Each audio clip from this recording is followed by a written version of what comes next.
Hey there, and welcome to Crime for Sleep.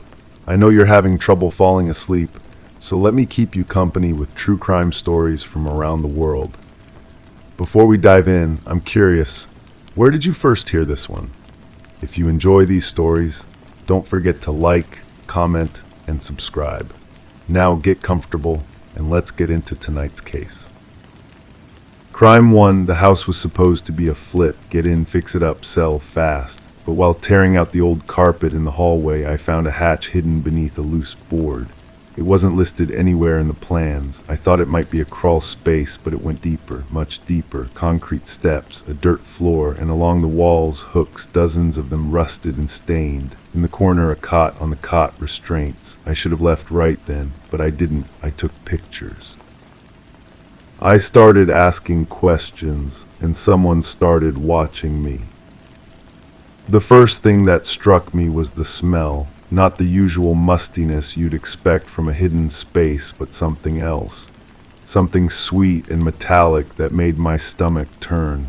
The air down there felt thick, like it had been holding secrets for decades.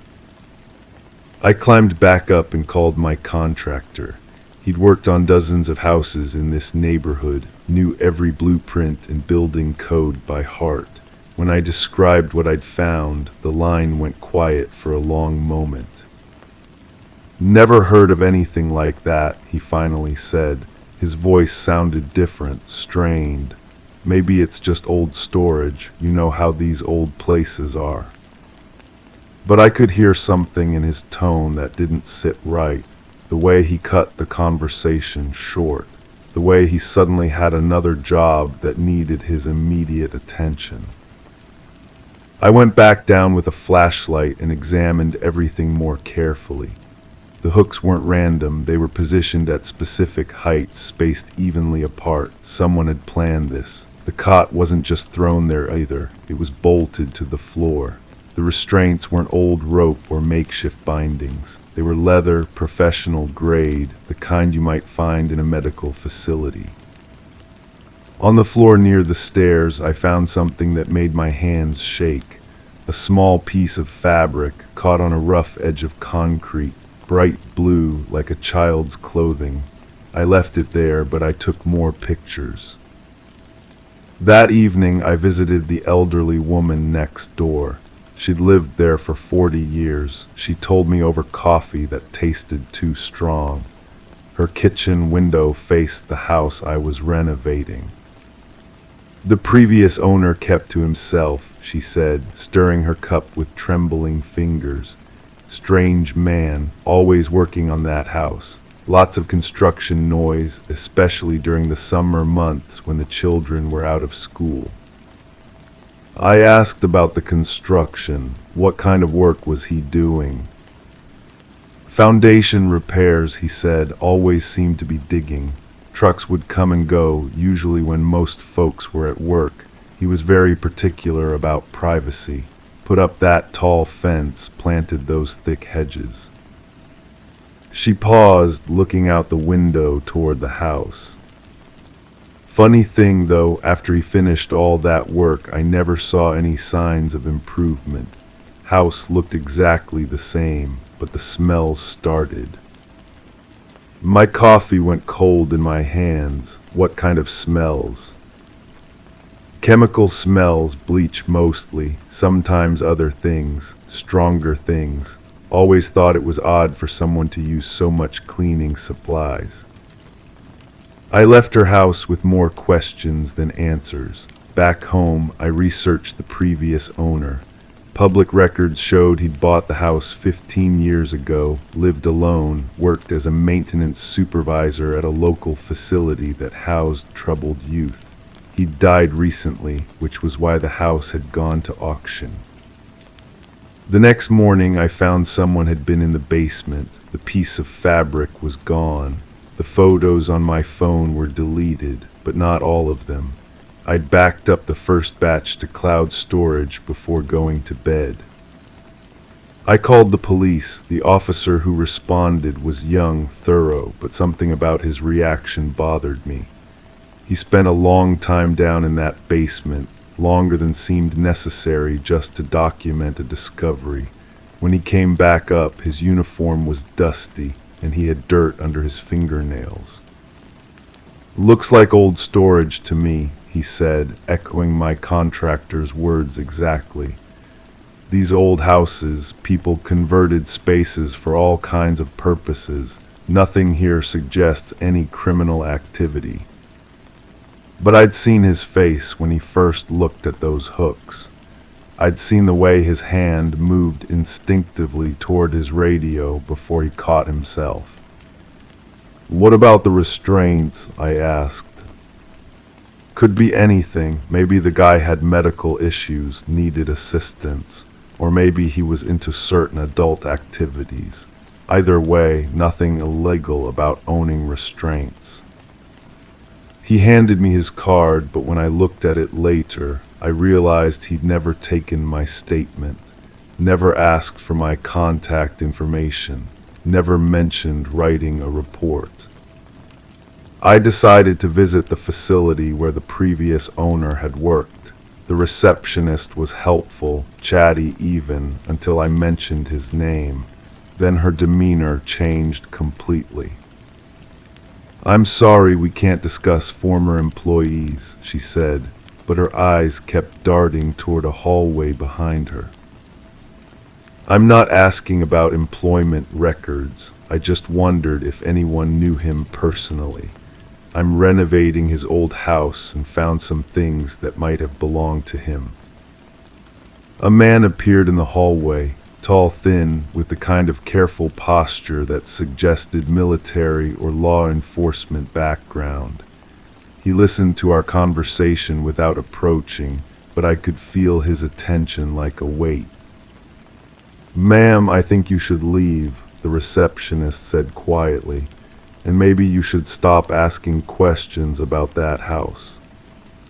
That night, I noticed a car parked across from my apartment, same car that had been in the neighborhood when I'd visited the elderly woman.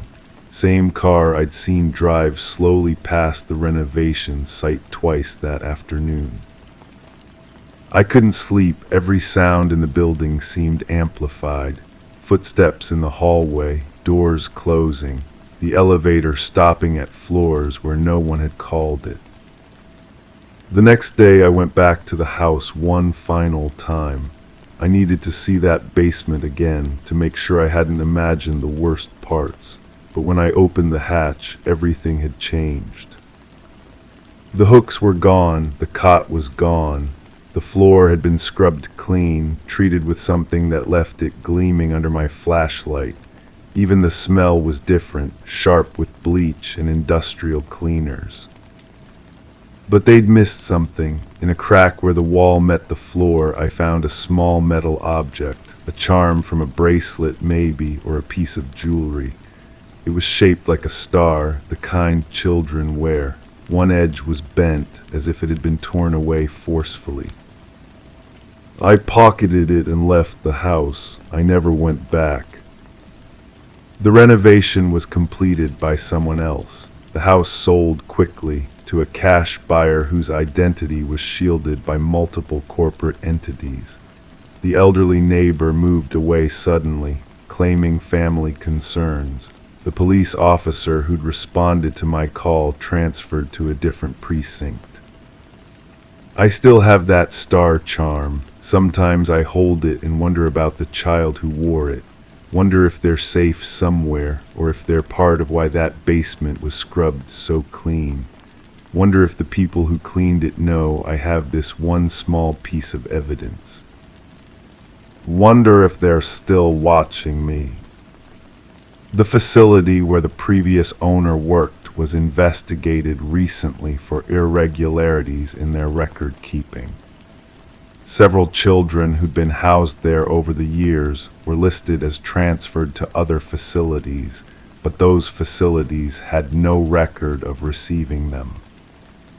I think about that basement every day, about the careful spacing of those hooks, about the professional restraints, about how quickly everything disappeared once I started asking questions. I think about how many other houses might have rooms that aren't on the blueprints. How many other basements hold secrets that powerful people don't want exposed. And I think about that star charm sitting in my drawer, the only proof I have that what I found was real. The only proof that someone was down there. Someone who needed help. Someone who might still need help. Crime 2, we weren't close, but I still went to clean out his house when no one else would. It was cluttered, typical hoarder mess. But in the attic, I found a door behind a bookshelf I had never seen before. It was bolted shut with 3 padlocks. The keys were in a jar labeled "Do Not Use." I used them. Inside was a tiny room, no windows, bare mattress, and drawings on the walls, not childish ones, more like blueprints, diagrams of homes, mine included. With specific points marked, my bedroom, my shower, my bed. I haven't slept since. The smell hit me first when I opened that door. Not decay, not mold, something sharper, like fear trapped in stagnant air. My hands were shaking as I held the flashlight, casting shadows that seemed to move on their own across those walls. The drawings weren't just sketches. They were architectural plans, measured and precise, drawn with the kind of patience that comes from obsession. My house was there, rendered in disturbing detail, every room mapped out with mathematical precision. But it was the annotations that made my stomach turn. Little notes in my brother's careful handwriting: leaves window unlocked, shower runs for exactly 12 minutes, sleeps on left side facing wall. Details no one should know, details only someone watching would know. I backed out of that room, but I couldn't leave. Something pulled me back inside. More houses covered the other walls, familiar houses. The neighbor across from me, my coworker who lived 3 blocks away. The woman who walked her dog past my house every evening, all documented, all studied, all marked with those same meticulous observations. The mattress was stained with something dark that had long since dried. Not blood, I would have recognized that metallic scent. This was different, more organic, like sweat mixed with something else I didn't want to identify. There were grooves worn into the wooden floor where someone had paced back and forth, wearing a path between the wall of drawings and that stained mattress. I found the journals next, dozens of them, stacked neatly in a corner I had initially missed. My brother's handwriting filled every page, documenting routines, patterns, movements, my movements. The entries went back years, far longer than I had realized he was watching. Subject leaves for work at the same time each morning, takes coffee black, always checks door twice before leaving. The clinical tone made my skin crawl. I wasn't his sister in these pages. I was a subject, a specimen to be studied and catalogued. But it wasn't just observation. As I read deeper, the entries became more invasive, more intimate. He knew things about me I had never told anyone. Private things, shameful things, things I thought I had hidden well enough that no one would ever know. The most recent entries were different, less observational, more planning, sketches of tools, measurements, calculations, and repeatedly one phrase that appeared over and over: ready for contact. That's when I found the photographs. They were tucked inside the last journal, held together with a rubber band that snapped when I touched it. Pictures of me sleeping, eating breakfast, getting dressed, taken from angles that meant he had been inside my house, not just watching from outside, inside, while I slept, while I lived my life thinking I was safe and alone. The camera equipment was hidden behind the journals, professional grade, expensive, the kind of setup that required serious commitment, serious planning. This wasn't the work of someone who had suddenly developed an unhealthy interest. This was systematic, methodical, years in the making. My phone buzzed, a text message, unknown number, just an address I recognized from the wall drawings, my coworker's house. The message had no words, just that address and a single photo attachment. A photo of her kitchen window taken from inside her backyard. I called her immediately. No answer, straight to voicemail. I called again and again, nothing. The drive to her house felt endless, even though it took no time at all. Every red light, every stop sign felt like a barrier between me and whatever was happening. The photos from my brother's room flashed through my mind. The meticulous planning, the patient observation, the phrase "ready for contact" written over and over in his careful script.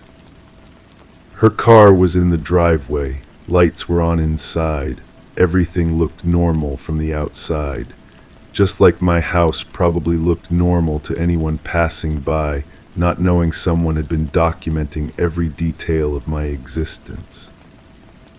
I knocked, no answer. I tried the door, locked, but the kitchen window, the same one from the photograph, was open just a crack, just enough for someone who knew it would be, someone who had been watching, someone who had been planning.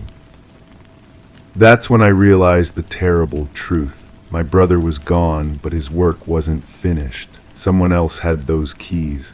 Someone else had access to all those carefully gathered details. All those blueprints, all those patterns and routines and private moments he had collected like trophies. The police found her 2 days later, safe, unharmed. She had gone out of town to visit family and forgot to mention it to anyone. But the window was still open, the photograph was still real, and somewhere someone still had my brother's journals, someone who knew exactly how to find me when they decided it was time.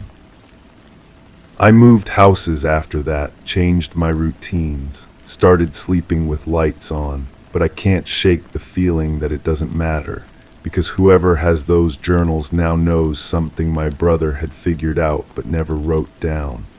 They know that the real secret isn't in watching from outside. The real secret is that we never really know who has keys to our lives. Crime 3, it wasn't just that it was unmarked. It was wrapped in plastic, tightly bound, with no label, no writing, nothing. Inside were 3 things: a flash drive, a disposable phone, and a Ziploc bag with a piece of what looked like skin. The phone lit up the moment I touched it. One message: play the video, then dig. I did. The video showed my backyard, me asleep, someone walking across the lawn, dragging something heavy. I haven't touched a shovel since, but the grass is starting to smell. I've always been methodical about my morning routine. Coffee first, then the newspaper, then a walk around the property. The package disrupted all of that. It sat there on my doorstep like a wound, demanding attention I wasn't prepared to give. When I finally brought it inside, my hands were already shaking. The plastic felt cheap, the kind used for meat packaging. It crinkled when I touched it, and underneath I could feel the edges of something rectangular. The smell hit me before I opened it, not rotting, but wrong, medicinal, chemical, like a hospital room that had been cleaned too many times. Inside, the flash drive was silver, unmarked except for a small scratch on one side. The phone was basic, the kind you buy at gas stations. And the bag contained what I can only describe as organic matter, flesh-colored but too uniform to be natural, too clean. It felt cold through the plastic, and when I held it up to the light, I could see what looked like hair follicles. The video was 6 minutes long, shot from somewhere in the trees behind my house. The camera never moved. I watched myself sleep through my bedroom window, then saw a figure emerge from the darkness. Tall, wearing dark clothes, dragging something wrapped in white cloth. The figure moved slowly, deliberately, stopping every few steps to look around. When it reached the center of my yard, it began to dig. I must have watched it 20 times that first day. Each viewing revealed new details. The way the figure favored its left leg, how it paused to wipe its forehead with the back of its hand. The careful way it replaced the dirt, patting it down with the flat of the shovel. The figure worked for what seemed like hours, and when it was done, it looked directly at the camera and nodded. The smell started 3 days later, sweet at first, like overripe fruit, then sour and persistent. It drifted through my windows when the wind was right, making me gag during meals. I called the gas company, thinking it might be a lake. They found nothing. The city sent someone to check the sewer lines. Clean. I started sleeping in the front room, as far from the backyard as possible, but the smell followed me. It was in my clothes, my hair, my skin. I could taste it when I ate. Neighbors began to notice. The woman next door mentioned it while we were both checking our mail. She said it reminded her of something, but she couldn't place what. That's when I decided to make the call. The disposable phone had one number in its memory. No name, just digits. I dialed it at midnight when the smell was strongest. A woman answered on the first ring. "You watched the video," she said. Her voice was calm, professional. "Are you going to dig?" "Who are you?" "Someone who knows what's buried in your yard. Someone who knows you put it there." The line went dead. I stared at the phone, my heart hammering against my ribs. Put it there. The words echoed in my mind as I walked to the kitchen window and looked out at the yard. The grass was dying in a perfect rectangle, about 6 feet long and 3 feet wide. The earth underneath looked darker than the rest, richer somehow. I tried to remember that night. I tried to remember any night, but there were gaps in my memory, spaces where hours should have been. I'd been having trouble sleeping, taking pills prescribed by my doctor. Strong ones, the kind that made morning feel like a foreign country.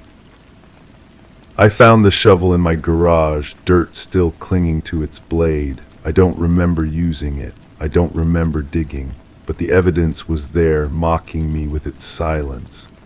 The metal was cold in my hands, and when I scraped it against the concrete floor, it made a sound like fingernails on glass. The woman called again the next day. This time she had more to say. "You don't remember, do you?" she asked. "The pills make everything soft around the edges, easy to forget what you've done."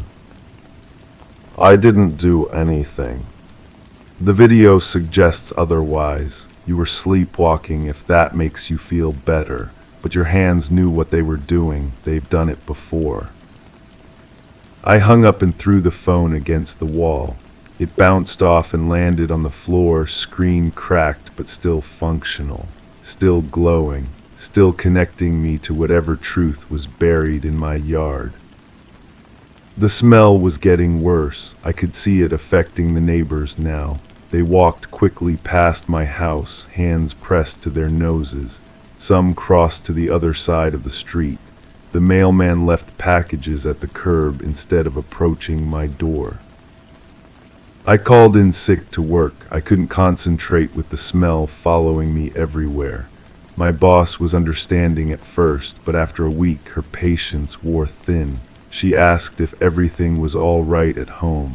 I told her it was a gas leak, that the utility company was working on it. She wished me luck and hung up.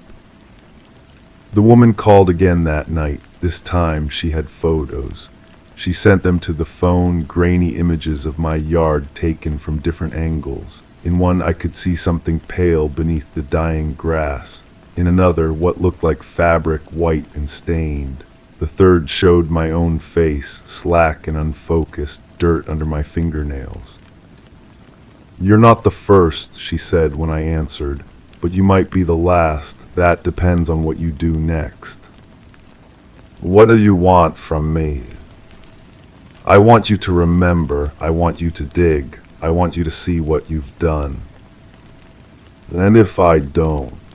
"Then the smell will get worse. The neighbors will call the police. They'll dig for you. And when they find what's down there, they'll find your fingerprints on it, your DNA. Your whole life will unravel." I knew she was right. I could feel it in the way people looked at me, the way conversations stopped when I walked into a room. The smell was a countdown marking time until discovery, until consequences. I went outside that night with the shovel. The moon was full, casting everything in silver light. The dying grass felt brittle under my feet. I could hear the sound of my own breathing, loud and uneven in the quiet air. The first shovelful came up easily, too easily. The earth was soft, recently disturbed. As I dug deeper, the smell intensified, sweet and sick and wrong. I found the fabric first, white cloth wrapped around something soft. My hands trembled as I pulled it free. It wasn't what I expected, it wasn't what I feared. It was smaller, softer, and when I unwrapped it, I understood why the woman had been so patient, why she had waited for me to remember. The phone rang as I knelt in the dirt, staring at what I'd uncovered. I answered without looking at the screen. "Now you know," she said, "now you remember."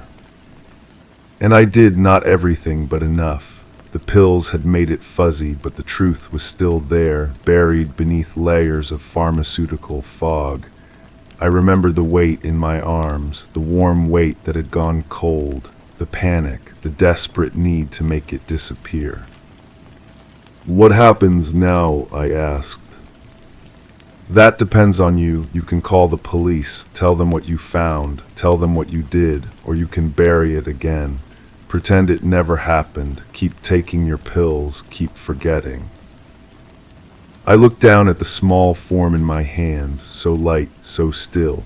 The smell was overwhelming now, but I barely noticed. I was remembering other things, the sound of crying that had stopped too suddenly, the silence that followed, the way my hands had shaken as I wrapped the evidence of my failure. "Who are you?" I asked again.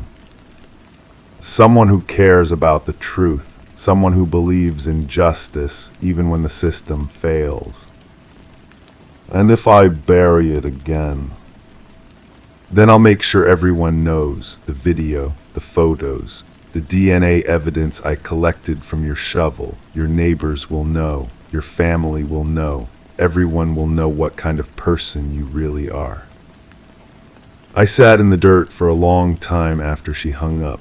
The moon moved across the sky, casting different shadows, but I didn't move. I couldn't move. The truth was too heavy, too real. It anchored me to that spot, to that moment, to the weight of what I'd done. The smell doesn't bother me anymore. I've gotten used to it. It's part of me now, part of my story. The neighbors have stopped walking by. The mailman leaves everything at the curb. My boss stopped calling after the second week. I still have the shovel. It's clean now, but I can still see the dirt on it, the stains that won't come out no matter how much I scrub. I still have the phone, though it doesn't ring anymore. And I still have the video, though I don't need to watch it to remember. The grass is growing back, but it's different now. Greener, richer, fed by secrets and silence and the weight of truth buried just beneath the surface. Sometimes I stand at my window and watch it sway in the breeze, and I wonder if it knows what it's growing from. I wonder if it remembers what I've forgotten. The package had no return address, but now I know who sent it. She's still out there, watching, waiting, making sure justice finds its way to those who think they can escape it, making sure the truth doesn't stay buried forever. I haven't touched the shovel since that night, but sometimes when the wind is right and the smell is strong, I think about digging again. About what else might be buried in yards like mine, in the dark spaces between memory and forgetting. About how many other packages are waiting on doorsteps, unmarked and patient, carrying their own terrible truths inside. Crime 4, I had a long drive ahead, so I stopped at a cheap place off the highway, nothing fancy. I got my key, opened the door and stopped. The bed was unmade. The bathroom light was on. A jacket was draped over the chair. I backed out and went to the front desk. They insisted no one had checked into that room in weeks. I asked for another key. Went back. Everything was gone, cleaned, sterile. But under the bed, I found a burner phone still recording, and the last video saved. Me walking into the room. The phone felt heavier than it should have. My hands were shaking as I scrolled through the files. Dozens of videos, all showing different people entering that same room. Different faces, different clothes, but the same confused expression I probably had when I first opened the door. The same backward step, the same retreat to the front desk. I should have left right then, should have thrown the phone in a dumpster and driven through the night. But something about those faces kept me there. They all looked so ordinary. A woman in a business suit checking her watch nervously. An elderly man clutching car keys. A teenager with a backpack slung over one shoulder. All of them filmed without their knowledge. All of them walking into what they thought was an empty room. The motel clerk had thin fingers that drummed against the counter when I questioned him again. His story never changed. Room 12 had been vacant for weeks, no bookings, no cleaning scheduled, but his eyes kept darting to the security monitor behind him, and I noticed something odd. The timestamp showed the current date, but the footage was grainy, distorted, like it was being fed through some kind of filter. I rented the room next door, room 11. The walls were paper thin, and I could hear everything. Footsteps, muffled conversations, the sound of someone moving furniture. But when I pressed my ear against the wall, the sounds would stop immediately, as if whoever was on the other side knew I was listening. Sleep didn't come easy that night. Every creak of the building, every car passing on the highway made me wonder if someone was watching. The burner phone sat on the nightstand, its screen dark but somehow still menacing. I turned it off, but I could swear I heard the faint buzz of an incoming message around midnight. When I checked, there was nothing. No new files, no missed calls. Just that same collection of videos, each one showing another unsuspecting person walking into room 12. The next morning, I decided to track down some of the people from the videos. It wasn't easy without names or clear faces, but I had other details. License plates partially visible in the parking lot footage, distinctive clothing, a tattoo on someone's wrist. I started making calls, visiting local businesses, showing screenshots to anyone who would look. The woman in the business suit had been a pharmaceutical sales rep. Her route covered this stretch of highway, and she'd stayed at various motels over the years. But when I finally reached her by phone, her voice went cold the moment I mentioned room 12. She hung up before I could ask my next question. When I called back, the number had been disconnected. The elderly man was easier to find. His license plate led me to a retirement community about 50 miles away, but the administrator told me he'd passed away 3 months ago. Natural causes, she said, heart failure. I asked when he'd last left the facility for any kind of trip. She checked her records. The date matched the timestamp on one of the videos. That's when I realized something was very wrong with those timestamps. Some of the people I was tracking down had been dead for months. Others insisted they'd never been to that motel, never taken the routes that would have brought them there. But the videos were clear. Crystal clear. Each person walking into that room, each person backing out with the same expression of confusion and unease. I went back to the motel that evening. The same clerk was behind the desk, but this time he seemed to be expecting me. He handed me a key before I even asked. Room 12 again. I hesitated, key cold against my palm, but curiosity won over common sense. The room was different this time, not just clean, but arranged differently. The bed was against the opposite wall. The bathroom door was on the wrong side. The window faced a different direction. It was as if the entire room had been flipped like a mirror image. But the strangest part was the smell, something sweet and chemical, like disinfectant mixed with something organic, something that reminded me of old flowers. I checked under the bed immediately. No phone this time, but there was something else, a small notebook, leather-bound and worn. The pages were filled with names, dates, and short descriptions. My name was on the last page, along with my license plate number and a description of my car. but the date written next to it was from 6 months ago, 6 months before I'd ever heard of this place.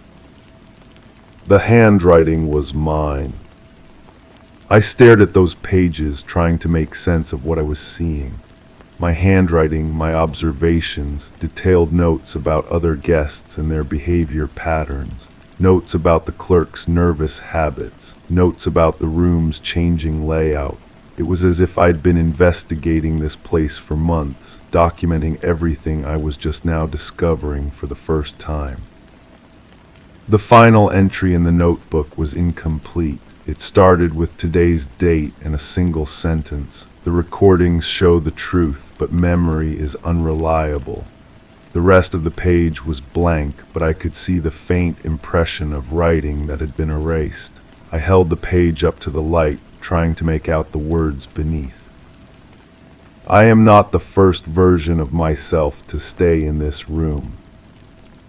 My hands were trembling again as I read those words, the erased words, in my own handwriting. I flipped back through the notebook, looking for clues for some explanation, but the more I read, the more confused I became.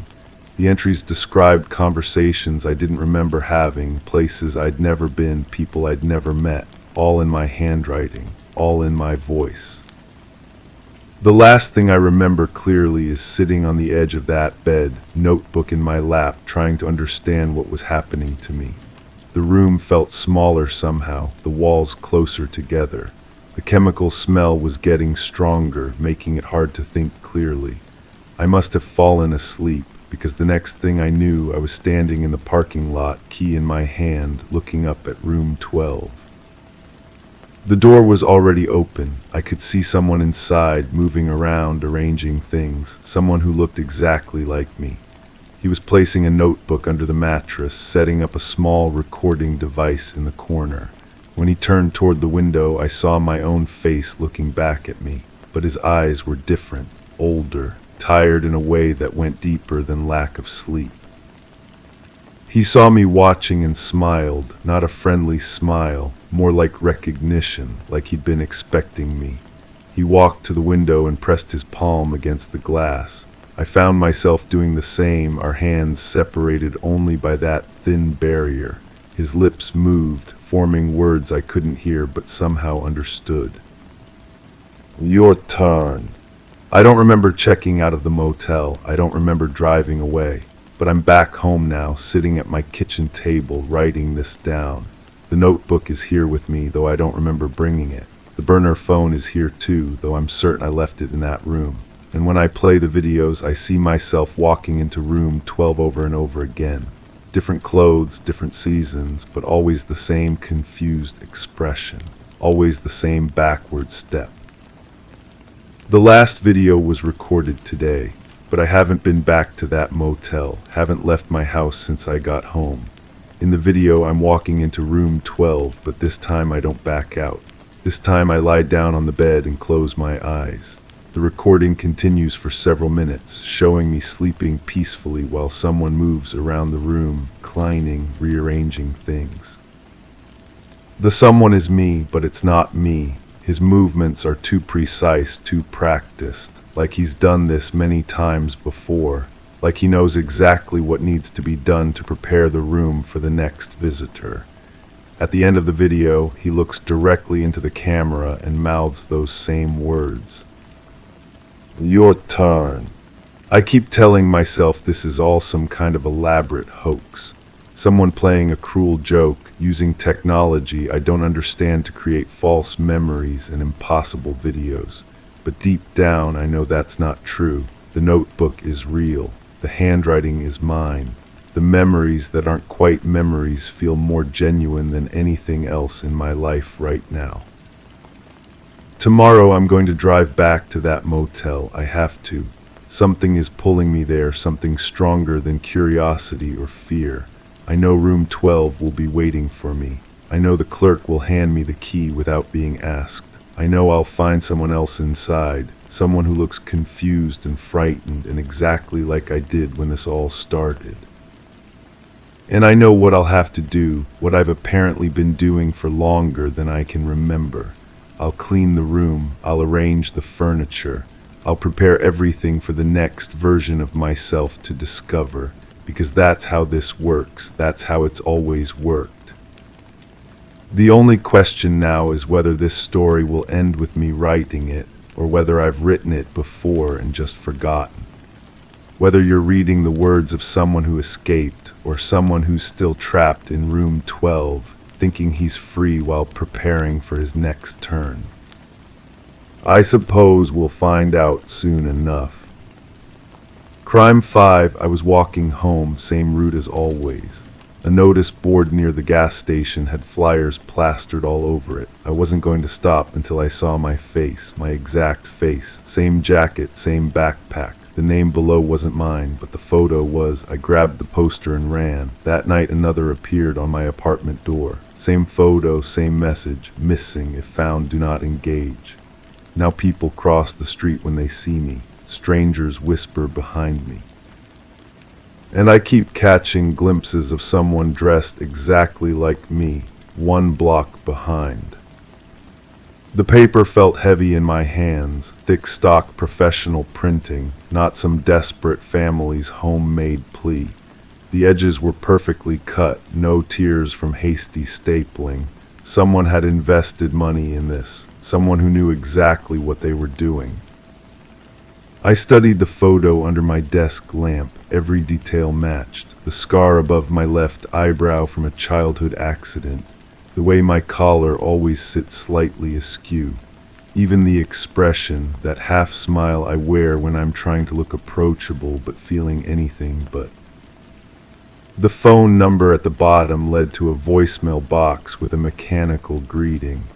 No personal message, no family member's voice. Just instructions to leave details about any sighting.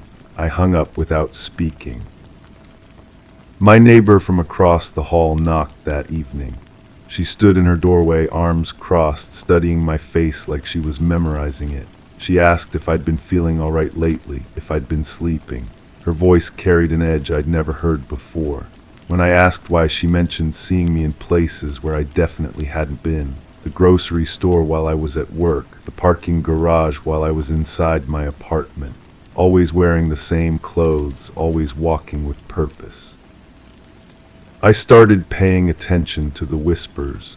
In line at the coffee shop, two women behind me discussed someone who looked exactly like their missing friend. They used my name, my real name, but spoke about events I had no memory of, a party I supposedly attended, a conversation I allegedly had, a promise I apparently broke. The receipts in my wallet told a different story than my memory. Purchases I didn't remember making, a sandwich from a deli I'd never visited, gas from a station on the other side of town, movie tickets for show times I'd spent at home. Each slip of paper felt like evidence of a life I wasn't living but somehow was. My reflection started bothering me, not because it had changed, but because it looked exactly the same. While everything around me shifted into something unrecognizable, my face remained constant. The same tired eyes, the same stubble pattern, the same way my hair never quite cooperated. It felt like a mask I couldn't remove. The woman at the post office recognized me immediately. She handed over a package before I could show identification. Inside, wrapped in tissue paper, was my high school yearbook, pages marked with sticky notes, every photo of me circled in red ink. Underneath each circle, dates written in handwriting that looked suspiciously like mine, dates from the past month, dates when I was supposedly somewhere else entirely. I drove to my childhood home. My mother answered the door with relief flooding her features. She pulled me into a hug that lasted too long, her grip too tight. She kept touching my face, checking for injuries, asking why I hadn't called back. The messages she'd left on my voicemail were desperate, increasingly frantic. Messages I'd never received. She played them back on her old answering machine. My voice calm and reassuring, promising to visit soon, promising to explain everything when I saw her. The recording made my skin crawl. not because it sounded wrong, but because it sounded exactly right. Every inflection, every pause, every way I naturally emphasized certain words. It was me speaking words I'd never said, making promises I'd never made. Back in my apartment, I found more evidence of my apparent double life. A journal hidden behind my bookshelf, filled with entries in my handwriting. Detailed accounts of conversations with people I'd never met. Plans for activities I'd never considered. Thoughts and feelings that felt foreign but were expressed in phrases I recognized as my own. The entries grew darker as they progressed, references to watching people, following routines, learning behaviors. The final entry was dated yesterday. It described my exact morning routine down to the number of sugar cubes I put in my coffee, but it was written from the perspective of someone watching me do these things. I called the number on the poster again. This time I spoke. I explained that I was the person in the photo, that there had been some mistake. The voice that answered was mine, not similar to mine. It thanked me for calling and asked me to stay exactly where I was. Help was coming. Through my apartment window, I can see someone walking up the street. Same jacket, same backpack, same purposeful stride. They're looking up at my building, consulting something in their hand, probably the address I just gave over the phone. I should run. Every instinct tells me to grab my keys and leave through the back exit, but I find myself frozen, watching this person who moves exactly like I do. They've stopped under the streetlight now, and I can see their face clearly. It's mine, of course, but there's something in the expression I don't recognize, a certainty I've never possessed, a confidence that makes my stomach clench with fear. They're looking up at my window now. When our eyes meet, they smile. It's my smile, but it doesn't reach the eyes. Those eyes hold knowledge I don't have, memories I don't share, intentions I can't fathom.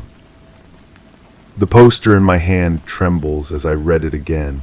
Missing, if found, do not engage. I'm beginning to understand that the missing person isn't the one in the photo. It's the one holding the poster. It's me. And I have no idea where I've been while someone else has been living my life so perfectly that even I'm starting to doubt which one of us is real. Crime 6, it was taped to a pole near my building, handwritten, no company name, just easy work, big pay, a number and an address. I was desperate, so I went. It was a warehouse, empty except for a folding table and a clipboard. A man gave me instructions: stand still, no questions, keep my eyes closed no matter what I hear. I agreed. The sounds I heard still haunt me, heavy dragging, metal clanking, muffled cries. When I opened eyes, I was alone. On the table, a stack of cash. And a second note: you passed, come back tomorrow. I should have walked away, but the money was real, crisp bills that smelled like fresh ink, more than I'd seen in months. My landlord's threats echoed in my mind, along with the collection calls that started before dawn. I counted it 3 times, running my thumb across each bill. The texture felt different somehow, slightly waxy, like it had been handled by too many nervous fingers. The next day I returned. The warehouse looked different in daylight, rust stains I hadn't noticed before, scratches along the concrete floor that formed strange patterns. The same man waited, but this time he wasn't alone. A woman sat at the folding table, her hands folded so tightly her knuckles were white. She avoided my eyes when I approached. Same rules, the man said. His voice carried a slight tremor that hadn't been there before. But today you might hear voices. Ignore them. I closed my eyes and listened. The dragging sound came first, heavier than before, accompanied by what sounded like fabric tearing. Then came the voices, pleading, bargaining, promising things I couldn't quite make out. The woman at the table was crying now, soft sobs that seemed to sync with the rhythm of whatever was being dragged across the floor. When silence returned, I opened my eyes. The woman was gone. Only the man remained, setting another stack of cash on the table. This time there was no note. "Tomorrow," he said simply. I took the money and left, but something followed me home. A smell, metallic and sour, like coins left in vinegar. It clung to my clothes, my hair, my skin. I showered twice, but it lingered, seeping into my dreams where faceless voices begged for help I couldn't give. The pattern continued for weeks. Each day brought new sounds, new horrors filtered through my closed eyelids. The warehouse filled with different people, some crying, some silent, all desperate in their own way. We never spoke to each other, never acknowledged what we were part of. The money kept coming, and I kept taking it. But I started noticing things, the way certain sounds repeated, the way the man's instructions became more specific, more detailed, the way some people who came with me never seemed to leave when I did. I began opening my eyes for just a moment, stealing glimpses of what was really happening. What I saw made my blood turn cold.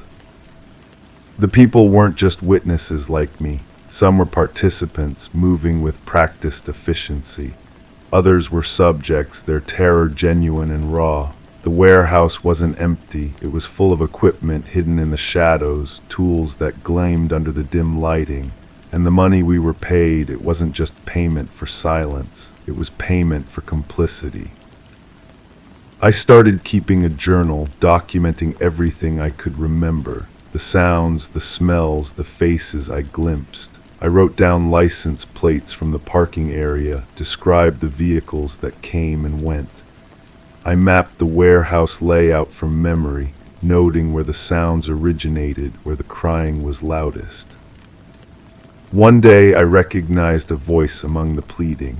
It belonged to someone I'd seen on missing person flyers around the neighborhood. The realization hit me like a physical blow. This wasn't just some underground business or illegal gambling operation. This was something much darker, much more final. I stopped going, kept the money I'd already earned, but couldn't bring myself to return. The man called several times, his voice growing more insistent, more threatening. I changed my number, considered moving, but where could I go? How far does complicity reach? The journal sits in my drawer now, pages filled with details I wish I could forget. I've thought about going to the authorities, but what would I tell them? That I stood with my eyes closed while people disappeared, that I took money to be deaf to human suffering, that I could have stopped it but chose cash instead. Sometimes I drive past the warehouse. It's abandoned now, windows boarded up, no trace of what happened inside. But the smell remains, that metallic tang that follows me everywhere. I taste it when I eat, breathe it when I sleep. It's become part of me, a reminder of what I chose to ignore. The money is gone now, spent on rent and bills and the ordinary expenses of life. But the sounds remain, echoing in quiet moments when I least expect them. The dragging, the clanking, the muffled cries. They're louder now than they ever were in the warehouse, as if my memory has amplified what my conscience tried to suppress. I know I should tell someone. I know there are families still searching, still hoping. But every time I reach for the phone, my hand stops. Because confessing means admitting I was there, that I participated, that I chose money over morality. It means facing the possibility that my silence made me as guilty as anyone else in that warehouse. The truth is, I'm still taking their money. Every day I don't speak is another day I'm paid for my silence. The job listing may have disappeared, but the work continues. The easy work of looking away, of pretending I don't know what I know. And the pay is still big. The biggest payment of all, the price of being able to live with myself, knowing that somewhere, someone is still waiting for answers I could provide but never will. Crime 7, it started with a buzzing, low, constant, like interference. I pulled up the carpet in my living room and found wires running in all directions. They weren't part of any standard setup. Thick, old, covered in dust and leading straight to a sealed compartment under the stairs. I opened it. Inside, a reel-to-reel recorder, still running, dozens of tapes labeled with dates and rooms. I played one. It was me talking to myself, singing in the shower, crying after a phone call. Every sound I had ever made, I live alone. At least I thought I did. The recordings went back months, some even longer. My voice sounded different on the older tapes, younger, more naive. I recognized conversations I'd had with my sister, arguments with my landlord, late-night phone calls to friends. But there were other sounds too.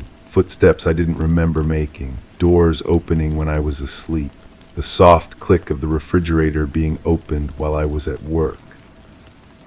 I called the previous tenant. The woman who lived here before me sounded nervous when I mentioned the wires. She said she'd noticed strange sounds too, but had convinced herself it was the building settling.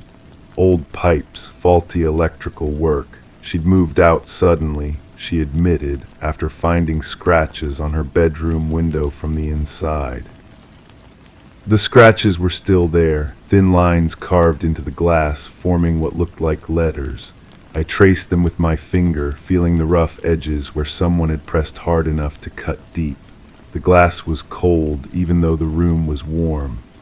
Outside, the neighbor's dog barked incessantly, the same 3 sharp sounds repeated over and over.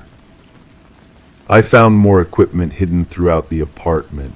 A small camera behind the bathroom mirror, its lens the size of a pinhole. Microphones tucked into air vents, motion sensors disguised as smoke detectors. Each device was connected to that central recording system under the stairs. Someone had turned my home into a surveillance operation, and I'd been living inside it for months without knowing. The building manager claimed he knew nothing about it.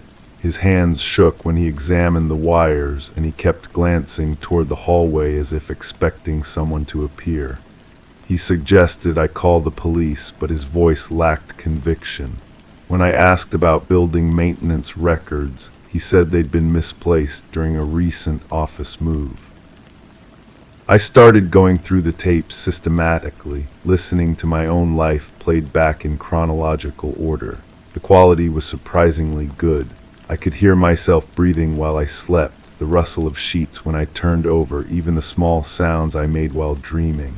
But between these familiar noises, there were others. Soft whispers I couldn't quite make out, the sound of papers being shuffled, someone moving carefully through rooms while I was unconscious. The whispers became clearer on later tapes, a voice discussing my daily routine, noting when I left for work and when I returned.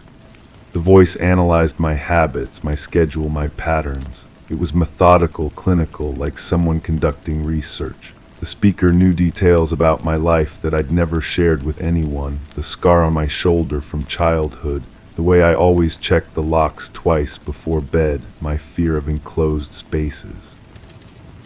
I recognized the voice eventually.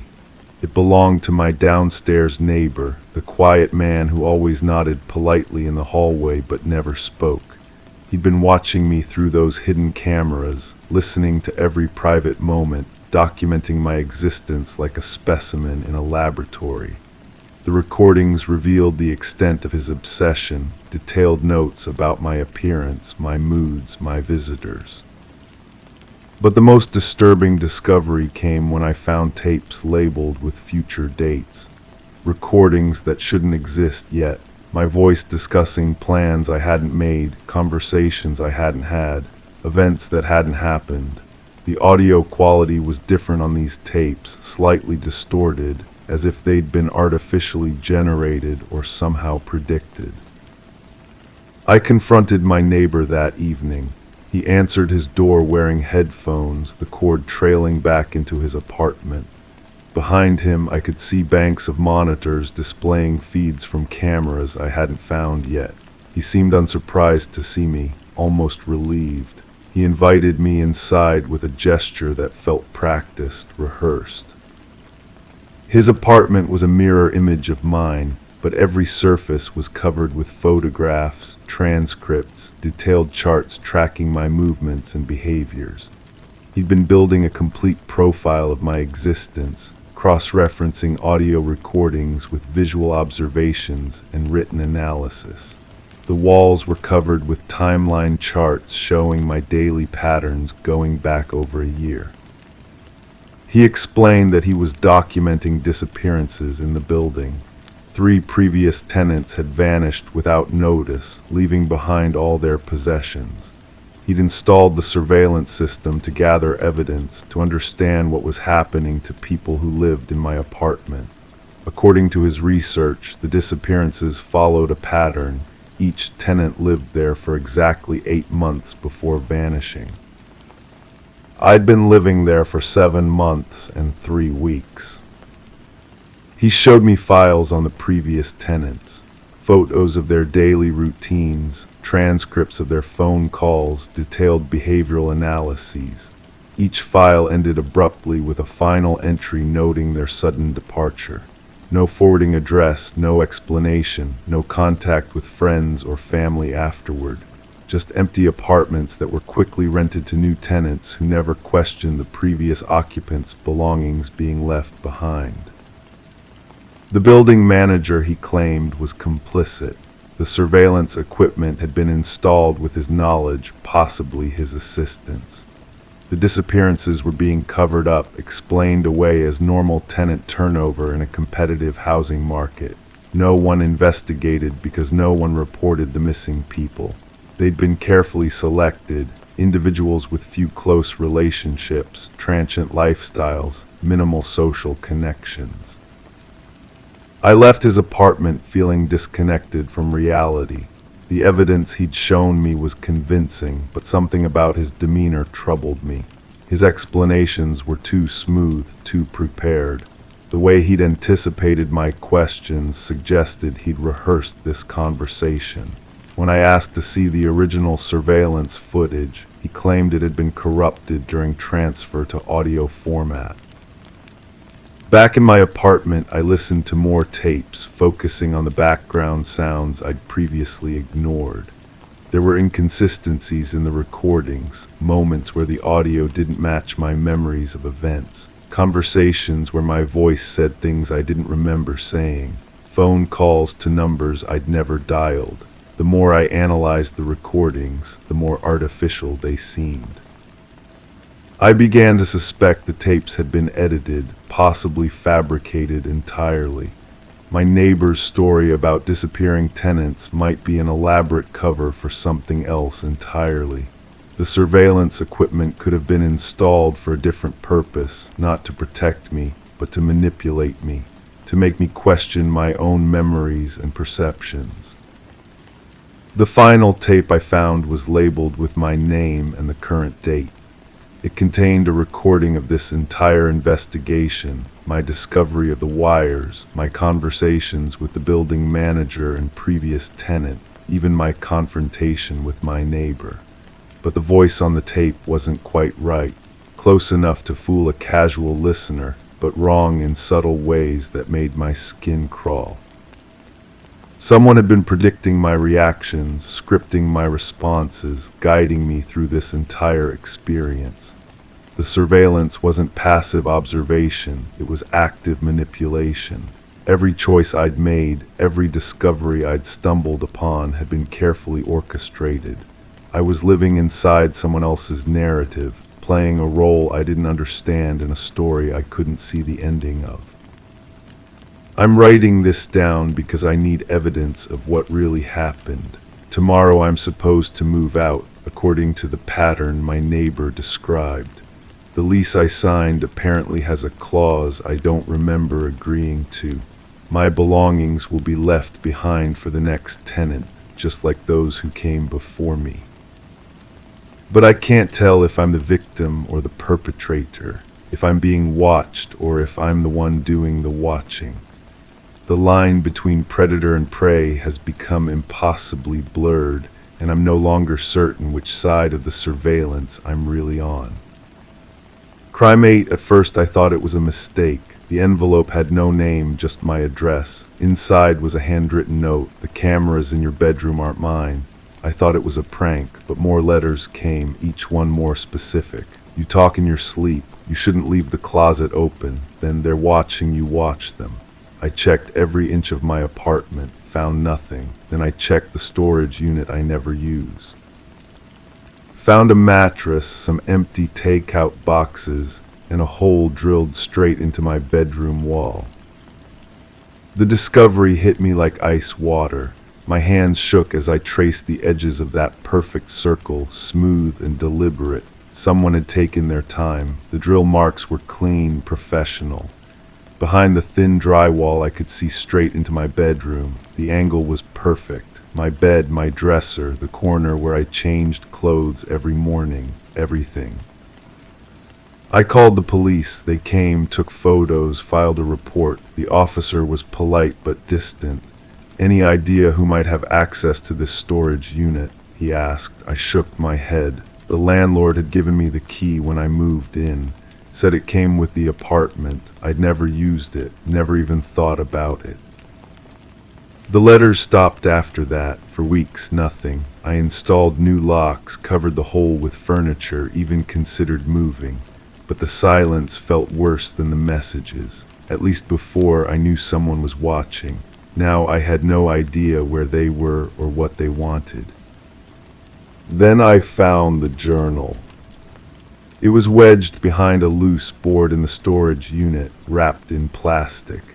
The handwriting matched the letters perfectly, page after page of observations. My routines, my habits, my conversations with friends, but written from the perspective of someone who lived in my apartment, someone who called it home. She keeps leaving dishes in the sink, one entry read. The smell is getting worse. I wish she'd clean up after herself. Another, she brought someone over again. I had to hide in the closet until they left. The walls are so thin here, I can hear everything. The entries went back months, long before I'd moved in. They described furniture I'd never owned, routines I'd never had. A woman who lived alone, who worked different hours than me, who had different friends. Someone who'd lived in my apartment before me. I scrolled through my phone, found the landlord's number. He answered on the third ring, sounded annoyed. The previous tenant, he said. Yeah, she left suddenly, middle of the night, left all her stuff behind. That's why the rent was so cheap. What happened to her things? Threw most of it out. Some went to the storage unit. Why? I hung up and went back to the journal. The last entry was dated just 2 days before I'd moved in. The new tenant seems nice, it said, but she doesn't belong here. This is still her home. I need to make her understand. The handwriting was different in that final entry, shakier, more urgent, and at the bottom in small, careful letters, the cameras aren't mine, they're hers, she's still watching. I went back to my apartment and tore it apart again. This time I wasn't looking for cameras, I was looking for her, the previous tenant, signs that she'd been there, that she'd left something behind. In the bathroom, behind the mirror, I found a small hole, just big enough for a lens, and in the bedroom, inside the heating vent, another one. But these weren't pointing into the room. They were pointing out, toward the storage unit, toward the hole in the wall. The letters had been warnings, not from someone watching me, but from someone trying to protect me. The person living in the storage unit wasn't the one with the cameras. They were being watched too, by someone who'd never really left. I printed out the journal entries and took them to the police. This time a detective listened, really listened. She asked questions I hadn't thought of. About the landlord, about the lease, about why the apartment had been available so quickly. The investigation took weeks. They found financial records showing the previous tenant had been paying rent on both the apartment and the storage unit. Security footage from the building showed her coming and going at all hours, sometimes through the front door, sometimes through the basement. the basement that connected to the storage units. But they never found her. The detective called me one morning with news. The previous tenant's bank account had been accessed, recent withdrawals. Someone was still using her cards, her identity, still paying utilities on properties across the city, properties that officially belonged to other people. How many places could she be living in? I asked. The detective was quiet for a long moment. We're checking every address she's been associated with, but there's something else. The landlord's story doesn't match the paperwork. According to our records, you weren't the first new tenant. There were 3 others between her and you, all short-term leases, all left suddenly. I felt something cold settle in my stomach. Where are they now? We're trying to find out. That night I couldn't sleep. I kept thinking about those other tenants. 3 people who'd lived in my apartment. 3 people who'd experienced what I was experiencing. 3 people who'd left in the middle of the night, just like the original tenant claimed to have done. I went to the storage unit one more time, brought a flashlight, examined every inch. In the corner under the mattress, I found more journals, 3 of them, different handwriting in each one, different voices, but all telling the same story, all describing the same watching, the same feeling of being displaced, the same gradual realization that they weren't the only ones living there. The last journal was the most recent. The handwriting was shaky, desperate. She's not in the storage unit anymore, it read. She's in the walls, in the vents. I can hear her moving around when I'm trying to sleep. The cameras are everywhere now. She's recording everything. I think she's planning something. The final entry was just one line. I have to leave tonight.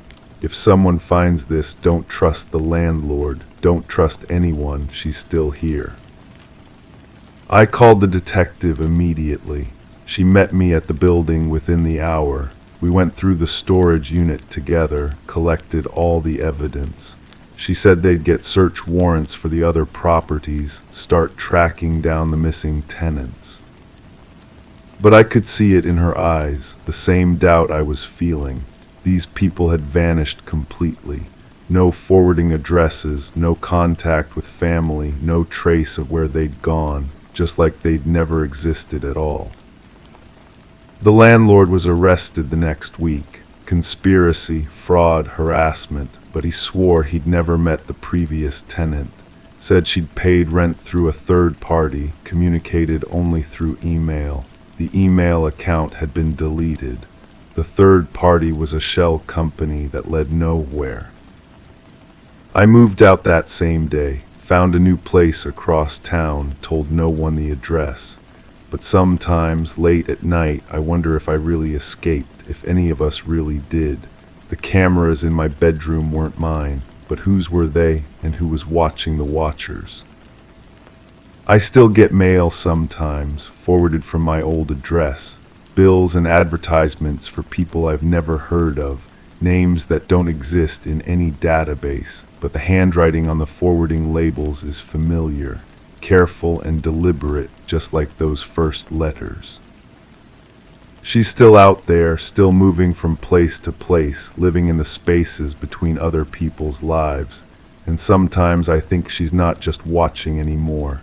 I think she's learning how to be us, how to take our places so completely that no one notices when we disappear. The detective calls occasionally with updates. They found more properties, more evidence of the scheme, but no trace of her, no trace of the missing tenants either. It's like they walked into those apartments and never walked out. I keep the journals locked in a safe deposit box now, evidence of what happened, proof that we existed, but reading them again I notice something I missed before. The handwriting in each journal changes over time. Starts different and gradually becomes more similar, more like hers. Like she wasn't just watching us, she was practicing. learning our rhythms, our patterns, our way of forming letters on a page, becoming us one small detail at a time. The cameras in my bedroom weren't mine, but I'm not sure they were hers either. I think they belonged to whoever came before her, and before them, someone else. A chain of watchers and watched, each one disappearing into the next until nobody remembers who was real and who was just a very good copy.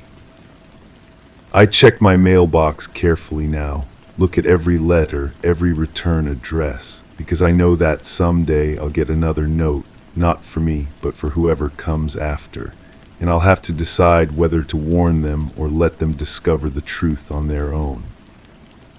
The truth that some people never really live. They just learn to hide in plain sight, wearing faces that aren't quite their own. Crime 9, it started when the foundation cracked. A worker came to assess the damage and called me over.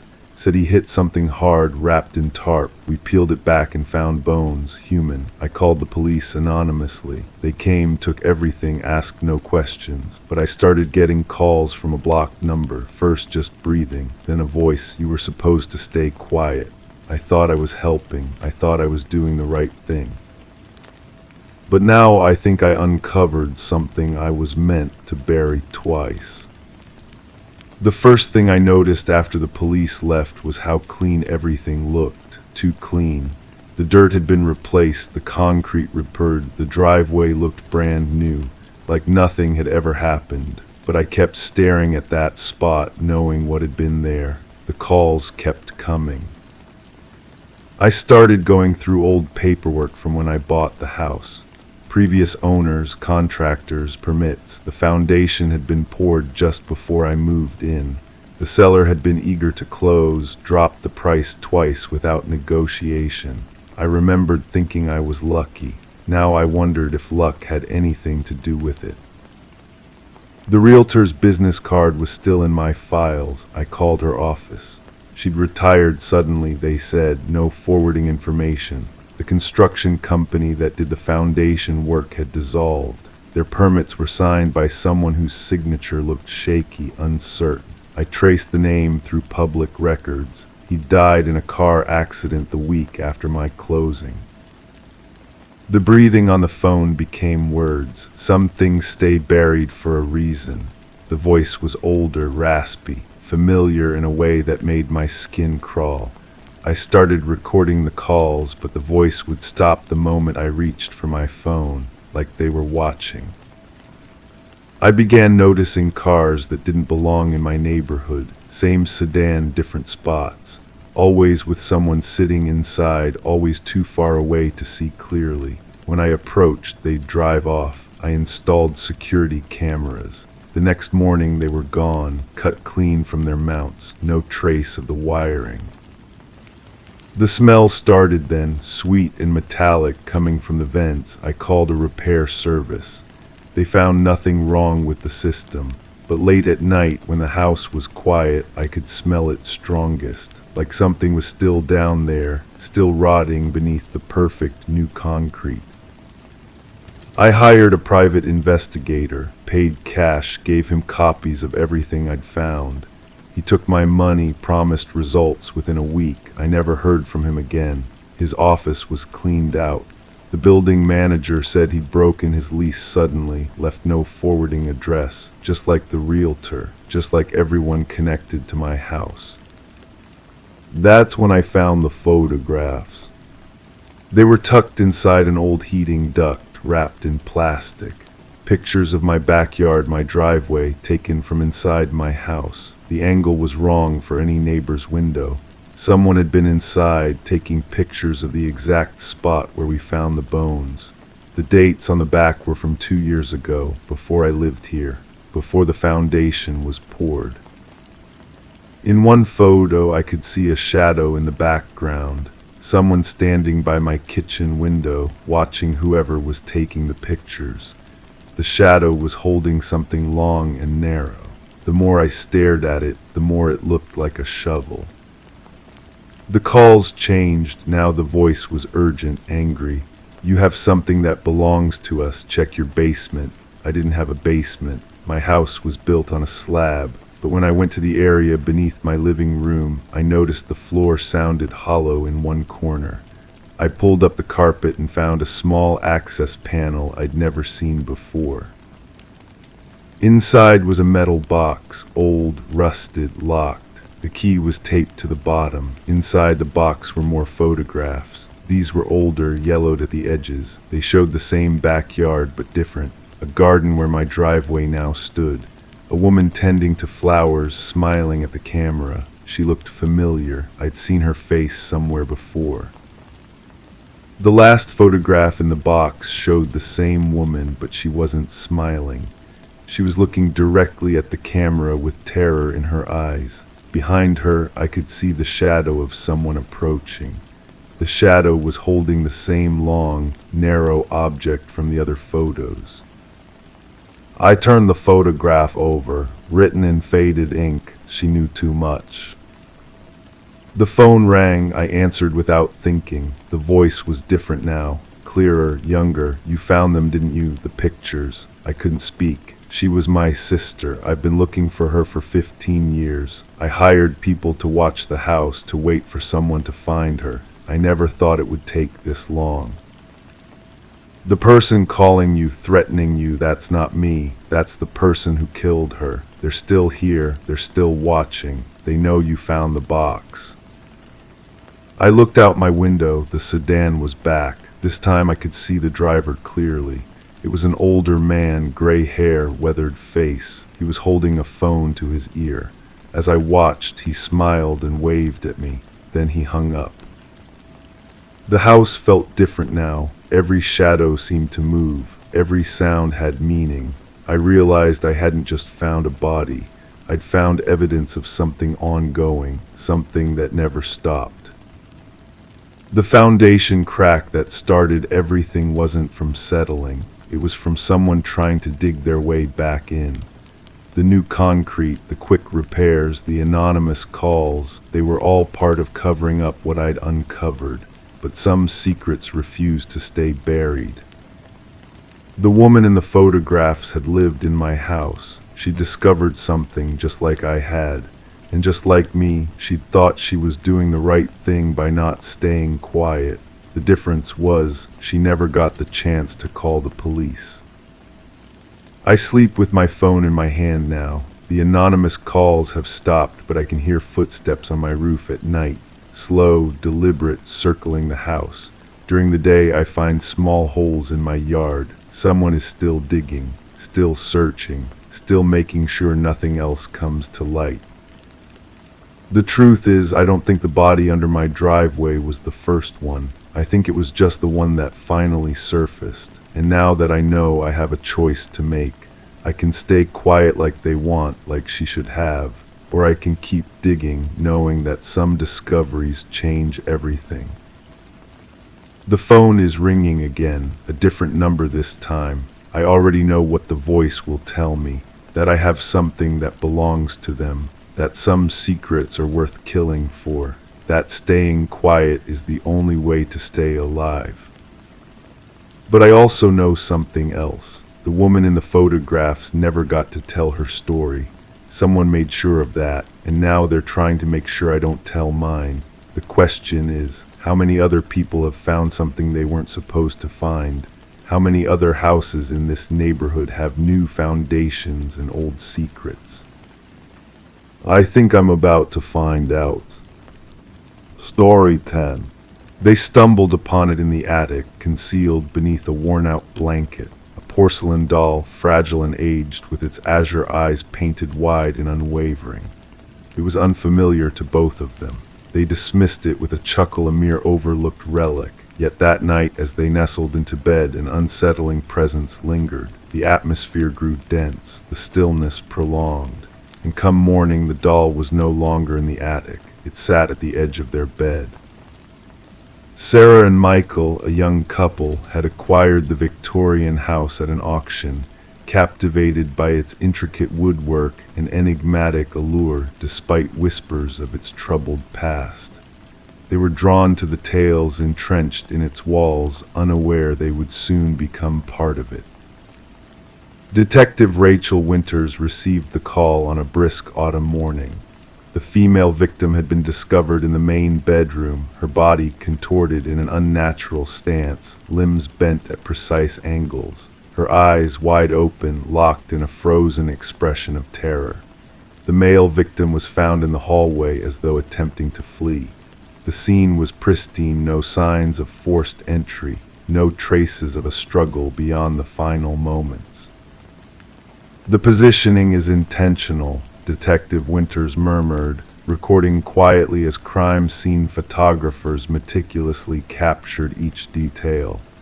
The female victim seems posed like a doll plucked from a display case. The inquiry commenced with thorough interrogations of neighbors. An elderly woman recollected glimpsing a shadow moving behind an upstairs window when the couple should have been at work. Another resident mentioned hearing what resembled a child's laughter emanating from the vacant house in the dead of night. Each anecdote added another layer of disquiet to the burgeoning case file. The forensic team unearthed minute fibers throughout the house, vintage cotton and silk, in line with materials utilized in antique doll attire. The concentration was highest around the victims' bodies and the attic area. More disconcerting was the absence of certain evidence. No foreign fingerprints, no extraneous DNA, no footprints in the dust where they shouldn't have been. "It's as though the perpetrator was never physically present," remarked the chief forensic analyst. The scrutiny turned to the property's history. Records unveiled a pattern: 3 previous owners over 6 decades had perished under enigmatic circumstances. Each case remained unresolved, with records citing peculiar incongruities. One family reported discovering antique toys in freshly cleaned rooms. Another documented hearing footsteps when the house should have been empty. Detective Winters stumbled upon a newspaper clipping from decades past. A renowned doll maker had once resided in the house with his daughter. The child had met a suspicious demise, and the father was interrogated but never charged. Before taking his own life, he had fashioned one last doll purported to be an exact replica of his daughter. The inventory list from Sarah and Michael's purchase mentioned no such doll. As Detective Winters delved deeper, she unearthed a thread linking all victims. Each had made alterations to the house, particularly to the attic space. Sarah and Michael had initiated renovations the week preceding their demise, intending to transform the attic into a home office. The breakthrough arrived when examining aged photographs found in a concealed compartment beneath the attic floorboards. Monochrome images depicted the doll maker with his array, yet one doll stood out resembling the one described in initial police reports, the one found by Sarah and Michael. In the photos, the doll appeared in varying positions, at times seeming to transition between snapshots taken moments apart. Infrared scans of the walls unveiled something chilling: microscopic handprints, imperceptible to the naked eye, trailing from the attic to the main bedroom, alongside an odd residue identified as porcelain dust mixed with unidentifiable organic matter. The case took an unforeseen twist when Detective Winters interviewed a distant relative of the doll maker. The woman shared family lore regarding the doll maker's use of unconventional materials and methods, purportedly integrating human elements into his most prized creations to breathe life into them. She recounted rituals performed to tether spirits to objects, secrets the doll maker had acquired during travels overseas. "The most flawless dolls," she whispered, "were never meant to be mere playthings." Following that revelation, the investigation hit a standstill. No suspects surfaced. No traditional explanation aligned with the evidence. The case remained active yet grew cold. Detective Winters requested to retain the doll as evidence, securing it in a locked cabinet at the station. The subsequent morning, officers found her office door slightly ajar, the cabinet vacant. The detective herself was discovered seated at her desk, unscathed but bewildered, devoid of recollection of the preceding night. The surveillance cameras captured naught but static during the time frame in question. The house was auctioned off once more, its turbulent history driving down the price despite its architectural grandeur.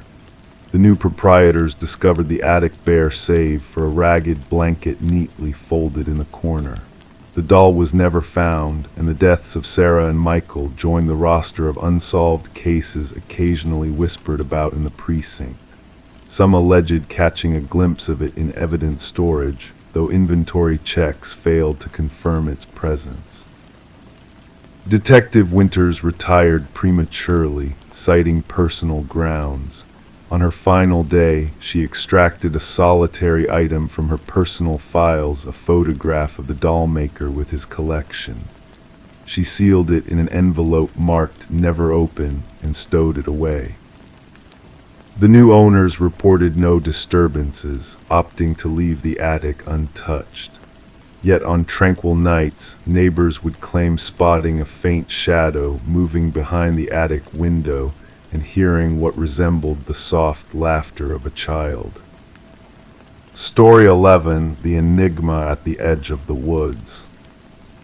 The town held its secrets close, whispering tales of the house standing solitary at the edge of the woods. Its presence was like a forgotten memory, its windows veiled in darkness, its porch weary from the weight of time.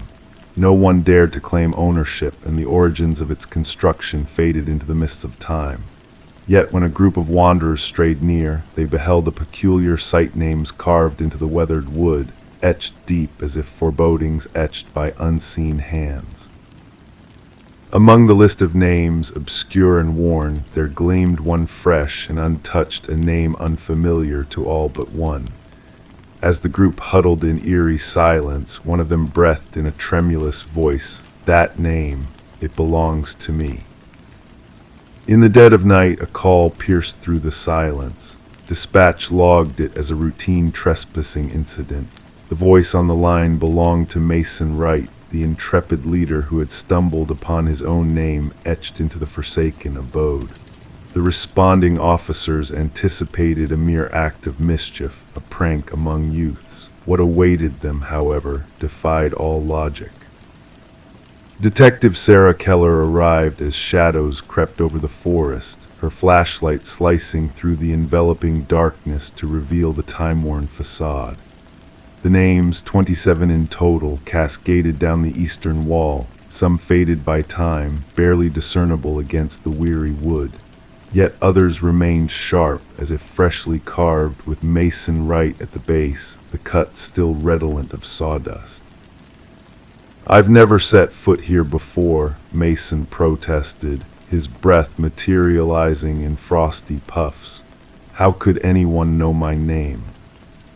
The inquiry commenced with thorough background checks on each name inscribed. The findings sent a shiver through the investigative team. Every name belonged to a soul reported missing over the past 40 years. Some cases had grown cold, while others lingered on. Yet a chilling commonality bound them all: the vanished had disappeared while wandering alone in the woods. Forensic experts meticulously documented each carving, noting the depths, techniques, and weathering nuances. The earliest name, Rebecca Hansen, intertwined with a missing persons file from 3 decades past.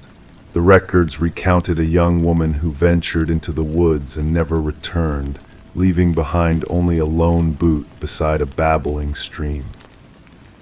Detective Keller delved into Mason's background, but his account remained unswerving. He bore no ties to the area beyond this fateful hike with 4 comrades, chosen at random from an online suggestion. His history bore no connection to the other names etched on the wall. Attention turned to Mason's companions. Emily Chen, the group's photographer, submitted snapshots from their trek. Upon scrutiny, Analysts discerned a disquieting presence, a blurred figure lurking in the backdrop of 3 photographs, tall and gaunt, shrouded by the veil of trees. "We encountered no one else on our journey," Emily asserted. "We would have remembered." Detective Keller sanctioned a search of the house's interior.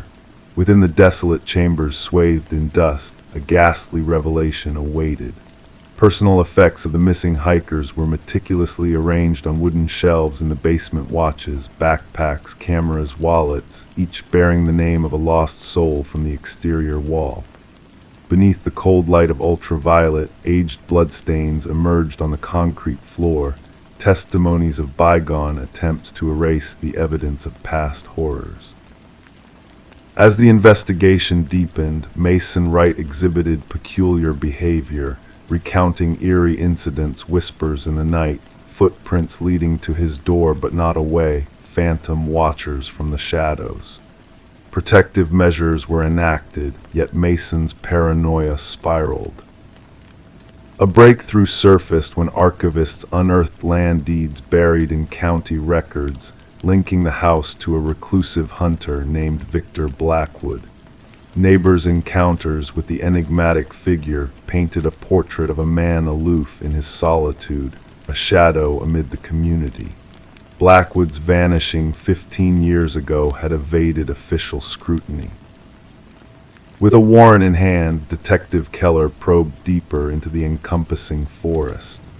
A network of crude hunting blinds emerged, strategically poised along frequented trails.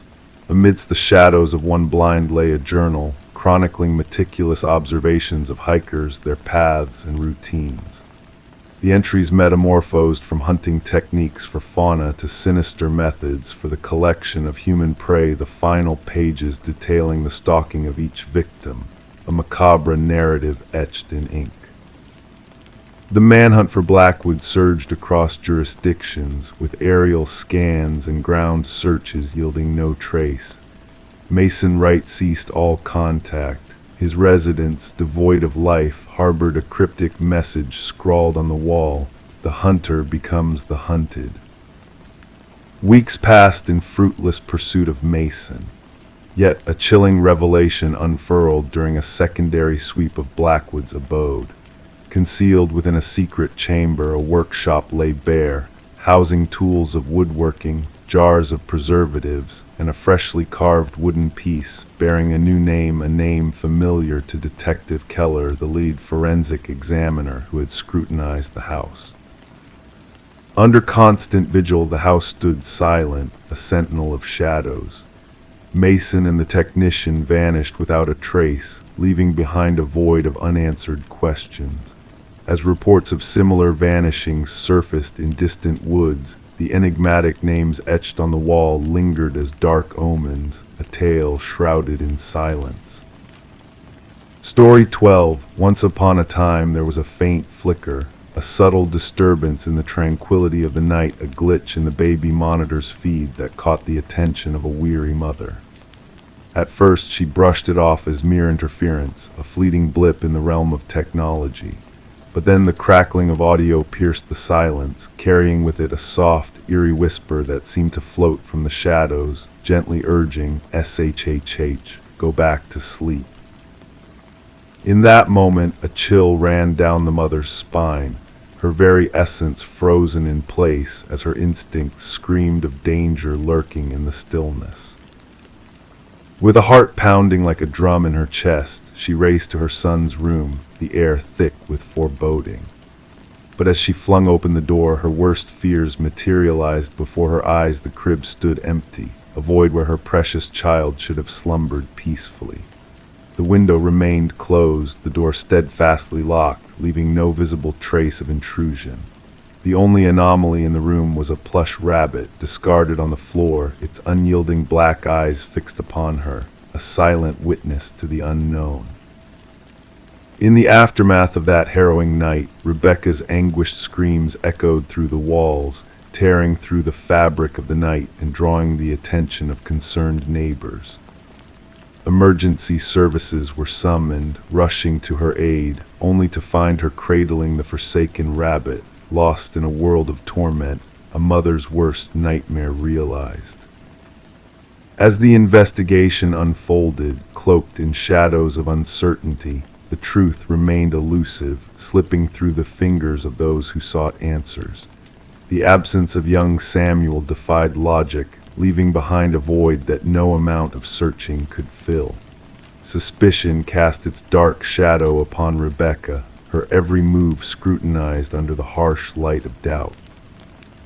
Yet a glimmer of hope emerged amidst the darkness, a revelation that breathed new life into the stagnant investigation. Traces of foreign fibers, delicate and unnoticed, clung to the nursery windowsill, a silent testament to an intruder's clandestine entry.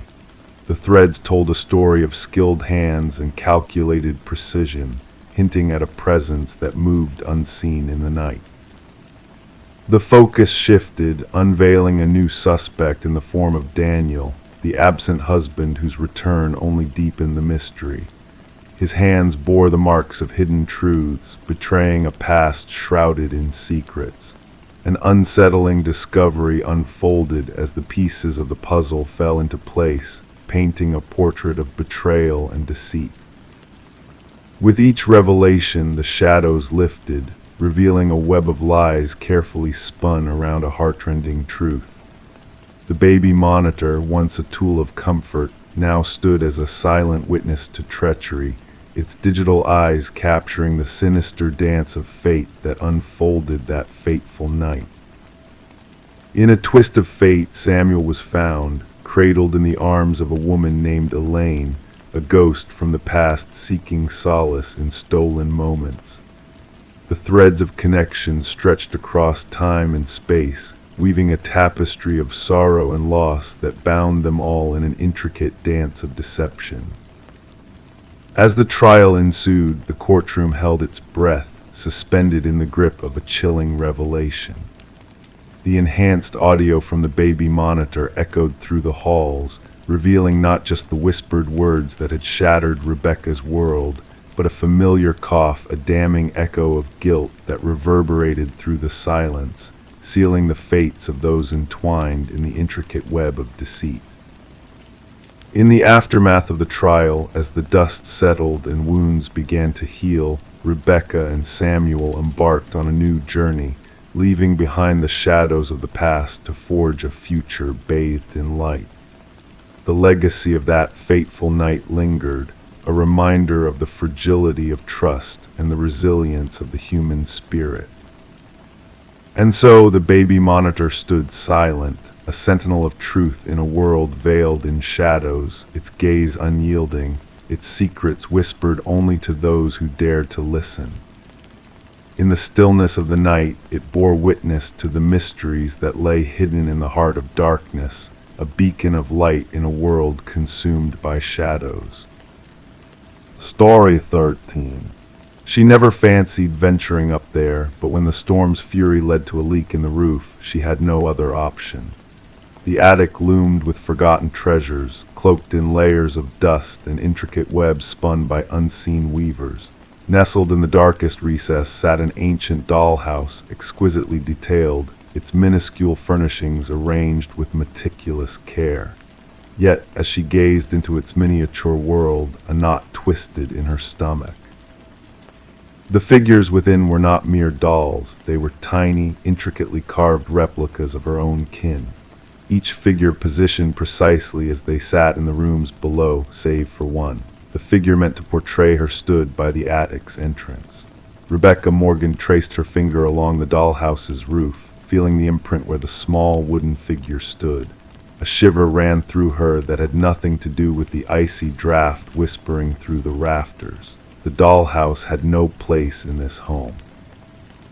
This wasn't her childhood abode, but a rented dwelling her family had only just moved into. The saga commenced with Rebecca's frantic plea to law enforcement. Officers arrived at the suburban abode to find a family in distress, gathered in the living room, unwilling to ascend the stairs. Lead investigator, Detective Sarah Harmon, initially dismissed their fears as a prank or perhaps the imaginative musings of a family adjusting to new surroundings. It was the meticulous detail that struck me, Detective Harmon later recounted. Each tiny figurine captured a unique aspect of each family member: the father's receding hairline, the son's hoodie, even the mother's small birthmark. The investigation took a turn when forensic teams uncovered fingerprints on the dollhouse that did not match any family member.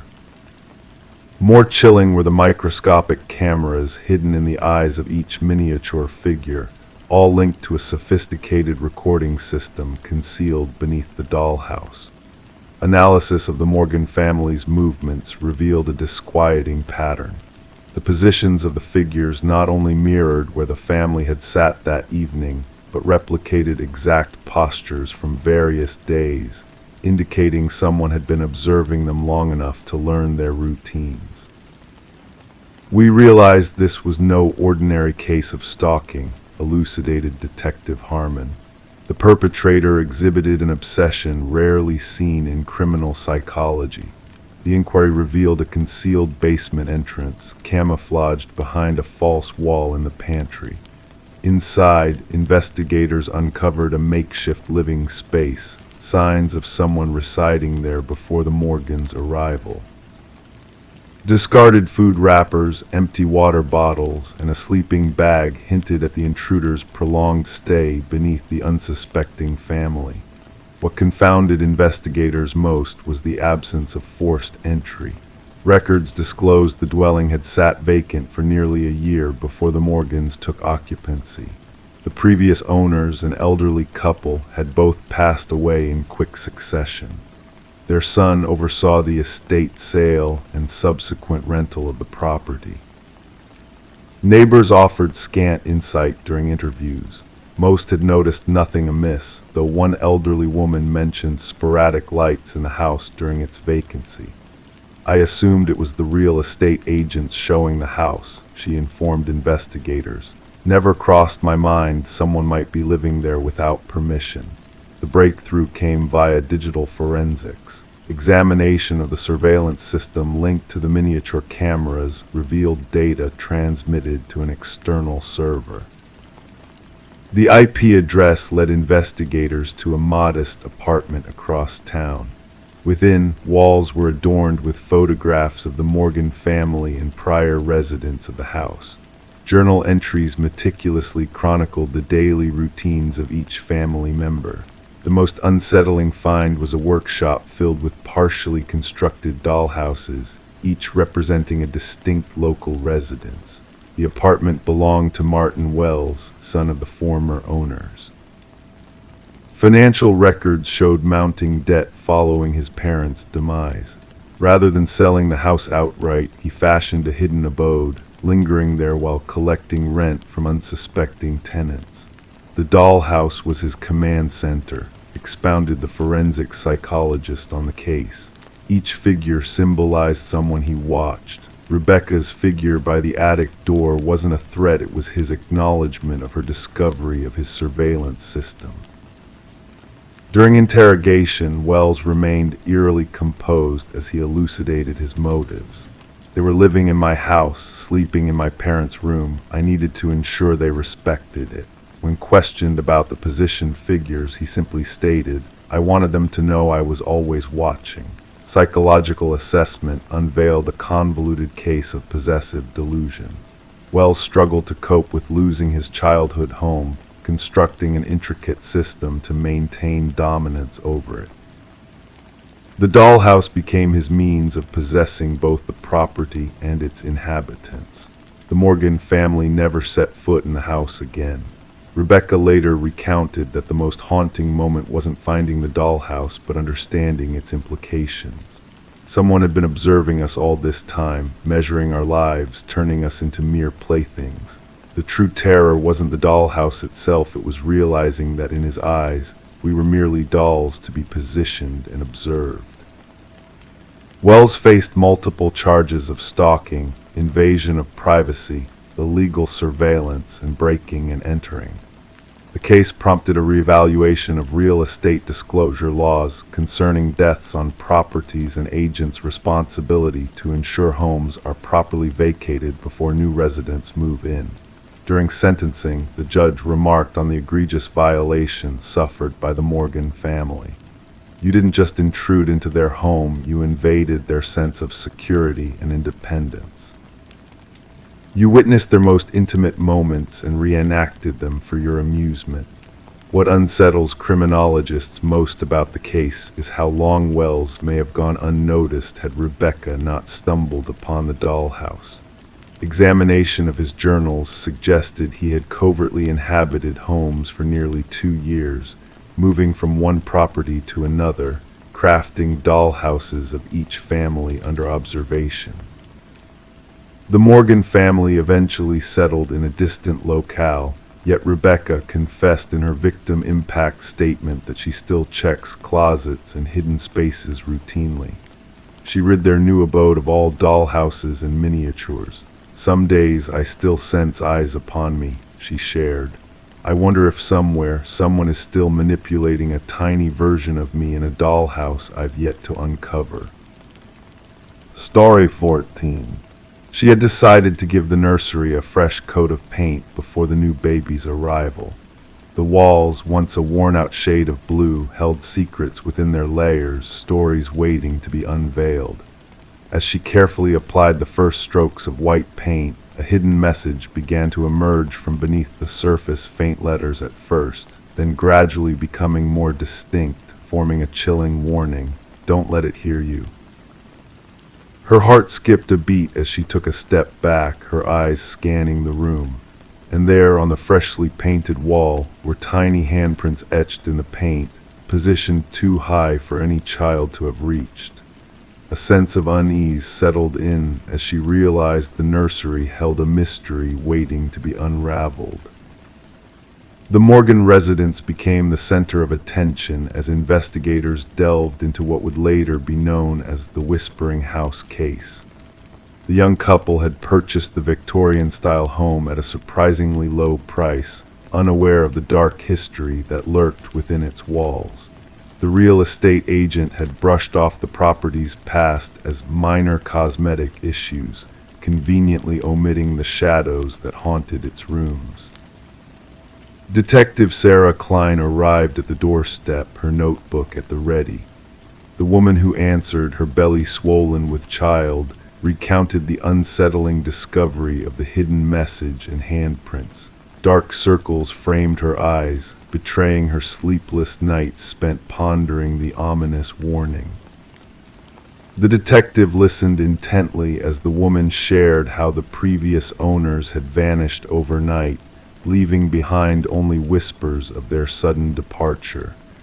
No moving trucks, just essentials hastily packed into their car under the cloak of darkness. Stepping into the historic home, Detective Klein's footsteps echoed on the creaking floorboards as she made her way to the nursery. The incomplete paint job revealed the cryptic message still lingering on the wall, a silent plea from the past. Beside it, 5 small handprints stood out in stark contrast, a ghostly imprint of a presence unseen.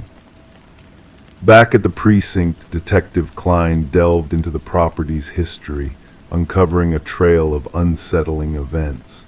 The house had changed hands numerous times in a short span, each family fleeing after a brief stay.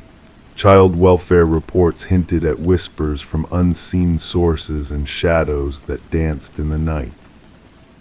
Further investigation led the detective to Alina Blackwood, the former owner who had run an orphanage on the premises decades ago.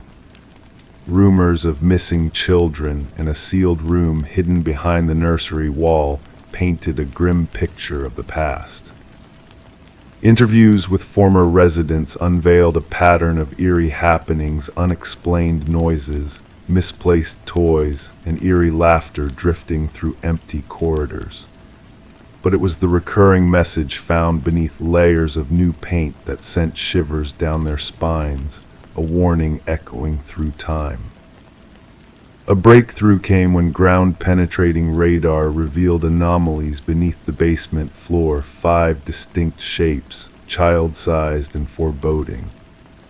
The concrete gave way to a grim discovery, 5 sets of small remains arranged in a macabre circle, a testament to the horrors of the past. Luminol sprayed in the nursery unveiled a haunting sight, countless handprints glowing in the darkness, a silent testament to the trapped souls seeking release. Eleanor's journals shed light on her twisted motives, her misguided belief in harnessing the essence of orphaned children to prolong her own existence. The victims were finally laid to rest, their names etched in history as victims of a heinous crime. The house, tainted by its dark past, stood empty, a lingering reminder of the horrors that had unfolded within its walls. As the nursery walls were torn down and the house condemned, a chilling presence seemed to linger, whispers of lost souls echoing through the empty rooms. Detective Klein closed the case, but the unanswered questions and spectral echoes of the past remained, a reminder that some mysteries defy explanation and some wounds never truly heal. And in the darkness of the condemned house, the handprints continued to glow, a silent testament to the lingering spirits of the whispering house. Story 15, the real estate listing told no tales of a basement. The blueprints whispered no secrets of its existence. Yet under the worn carpet, a hidden door waited to be unveiled. A handle, heavy with rust, begged to be turned. 3 sets of hands struggled to pry it open. As the door creaked apart, stale air crept out, laced with the scent of damp earth. Steps descended into darkness, inviting exploration. Expecting storage, the family found a solitary chair beneath a swaying light bulb, and on the wall, a series of photographs, familiar faces staring back at them. The Mercer family had moved into the suburban homestead during a winter shrouded in early nightfall, the skeletal trees of the neighborhood standing stark against the chilly sky. The aging 2-story dwelling, with its weathered siding and protesting floors, exuded character, or so they had convinced themselves. Little did they know the depth of history entwined within its walls, or the ferocity with which it would collide with their present. Detective Sarah Connors arrived at the scene with her partner, the crime scene team already securing the area with fluttering yellow tape. Mrs. Mercer's voice quivered over the phone as she recounted the hidden chamber discovered beneath their living space. "We must document everything before further exploration," Connors directed, slipping on latex gloves with a well-practiced ease. Camera flashes punctuated the darkness as the forensics team meticulously captured the eerie setting. The wooden stairs groaned beneath their weight. The basement, no larger than a standard bedroom, featured concrete walls painted in somber gray. A solitary chair stood anchored in the room's center, underneath the stark light. But it was the wall of photographs that seized their attention, 37 snapshots, meticulously arranged in a timeline. "These go back nearly 4 weeks, Connor's partner observed, noting the timestamps on the prints. "Look here, Mrs. Mercer dozing on the couch, Mr. Mercer at the kitchen table, the children in their rooms." The absence of forced entry, broken windows, or tampered locks perplexed the investigators. The security system had remained silent. Nothing had been taken except their sense of privacy and security. Fingerprints of past homeowners dotted the basement, a haunting reminder of the property's transient occupants. The house had changed hands 6 times in the past decade, each family departing within a year, selling at diminishing prices. None had mentioned the hidden depths below. "We must interview every previous owner," Connors commanded, flipping through her notes. The investigation took a chilling turn as they delved into the property's past. Anomalies surfaced in the records, altered blueprints, withdrawn permits, redacted inspection reports. A pivotal breakthrough emerged during an interview with the contractor who had renovated the house 7 years prior. His complexion paled at the sight of the basement photos. "There was no such room," he insisted, hands trembling. "I tore that place down to the bones. There was no basement, no door, only earth and concrete beneath the living room." Data extracted from a hidden memory card revealed hundreds more images on their evidence boards captured moments of not just the Mercers, but of former inhabitants too. Children asleep, parents in dispute, mundane routines frozen in time. The investigation took a sinister twist with the recovery of audio files from a concealed box in the basement. Conversations from the master bedroom, the kitchen, the living room echoed through the recordings. Sophisticated microphones hinted at a pervasive surveillance system, though no devices were initially found. "We must tear down walls," Connors urged, her voice taut with urgency. "Inspect air vents, light fixtures, outlets. The perpetrator has been observing these families for years." Beyond the photograph wall, investigators stumbled upon a narrow passage leading to a monitoring station. A desk, a chair, a laptop linked to wireless cameras. And a journal, pages brimming with meticulous observations of each household that had resided there. Their routines, their weaknesses, their conflicts. The script mirrored that of the property's original builder, a man named Edward Kelvin. Records indicated his demise during the house's construction, a fact that raised suspicion as the inquiry progressed. No official record of his passing existed. No funeral rites had been held. Edward Kelvin had vanished from public records without a trace. The journal's final entries spiraled into madness. Phrases like "they remain oblivious" and "they fail to notice me" recurred. The last page bore a chilling declaration: "The next family arrives tomorrow." Fingerprint analysis affirmed the detective's growing conviction Edward Kelvin had never departed the house he crafted. He had retreated into its hidden recesses, constructing a labyrinth of surveillance points to watch families who believed themselves alone. The manhunt spanned 3 days. They unearthed him curled within a crawlspace between the upstairs chambers, his frame slender and agile, molded by years spent navigating the covert pathways within the walls. Blinking against the harsh light, Kelvin spoke of the families as if they were players in his private drama. He described his observation with the detached analysis of a scientist studying specimens. He had not infringed upon their lives, stolen from them, or made direct contact. He had solely watched, recorded, documented. "They welcomed me," he explained to investigators, his tone gentle and rational. "They signed the deed, they became mine." A psychological assessment diagnosed Kelvin with severe delusions, perceiving himself as the custodian of the house, not an intruder. To him, the families were mere guests in what he deemed his everlasting abode. The Mercers never revisited the property. Following the pattern of those before them, they deserted their possessions, salvaging only what fit into their suitcases. As the case navigated the legal system, the house stood vacant. The trial unveiled the extent of Kelvin's surveillance network, hidden chambers accessible solely through secret passages, observation points integrated into the very structure, meticulously orchestrated before the foundation was laid. The house had been tailored as a voyeuristic apparatus from its inception, with its occupants unwitting participants in Kelvin's obsessive chronicles. Unmoved by the jury's pronouncement, Kelvin had already vanished into the architecture of his mind, where he wandered unseen through the corridors of the house that now existed solely in memory. Eventually, the property met its demise, razed to the ground, the earth beneath it upturned and sealed. Yet, for the families that had resided there, the violation endured. They were haunted not by what had been taken, but by what had lurked unseen, watching, listening, recording their intimate moments from behind the walls they had trusted for protection.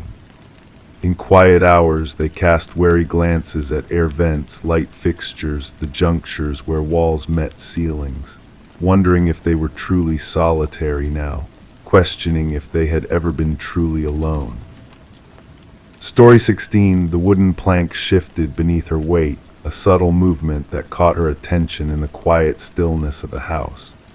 Curiosity sparked. She knelt down and traced her fingers along the edges of the loose board, sensing a hidden realm beneath the surface. With gentle precision, she lifted the boards, revealing a dark, secretive space below the foundation of her new home. In the dim light, she initially saw only dust and tangled cobwebs. But as her eyes adjusted to the shadows, shapes began to materialize: a mattress, a solitary chair, and tucked away in the corner, a weathered notebook filled with repetitive scribblings of a name she knew all too well, her own.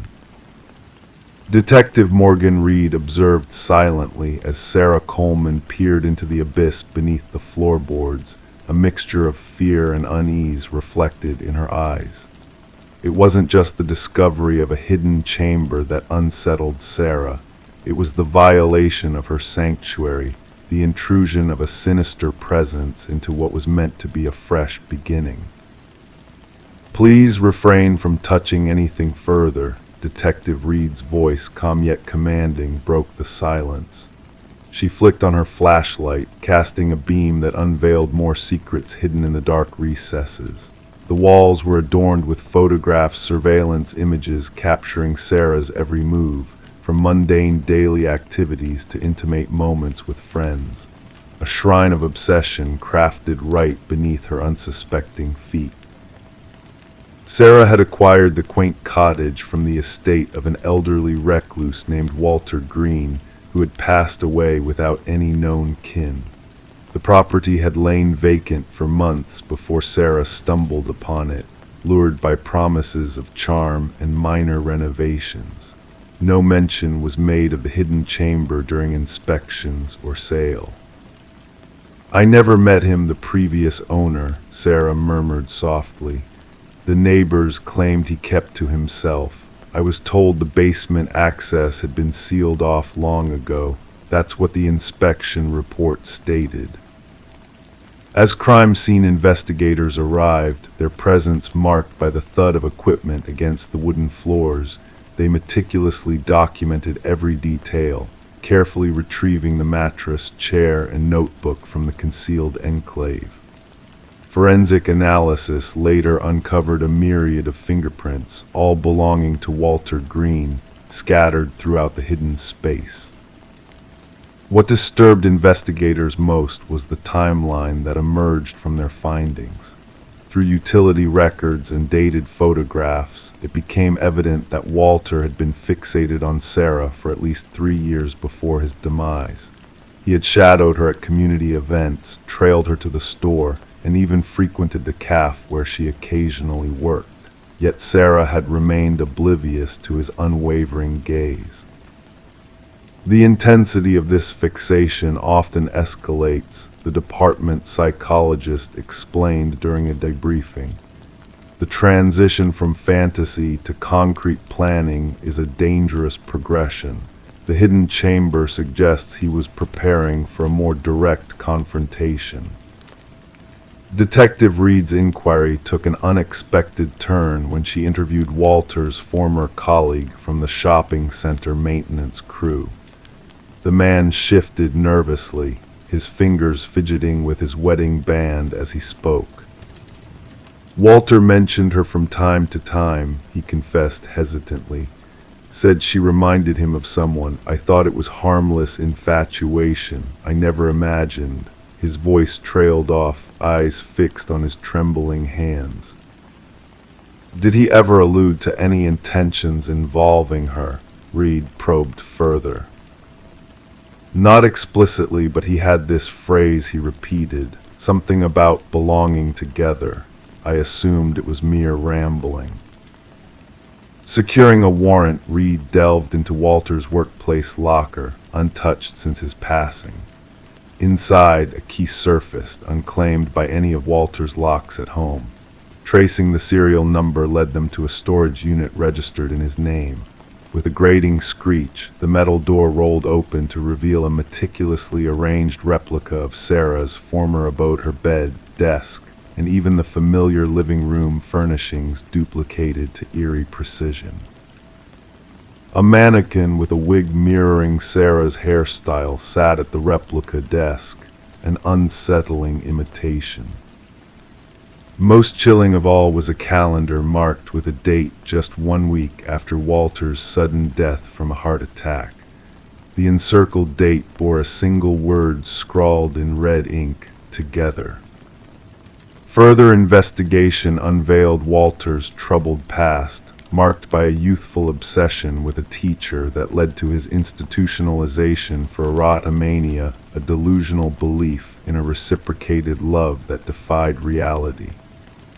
Released into the world, he had lived decades without incident until Sarah unwittingly triggered his dormant fixation. Spread across the conference table at the police station, crime scene photos painted a haunting picture of Walter's distorted reality.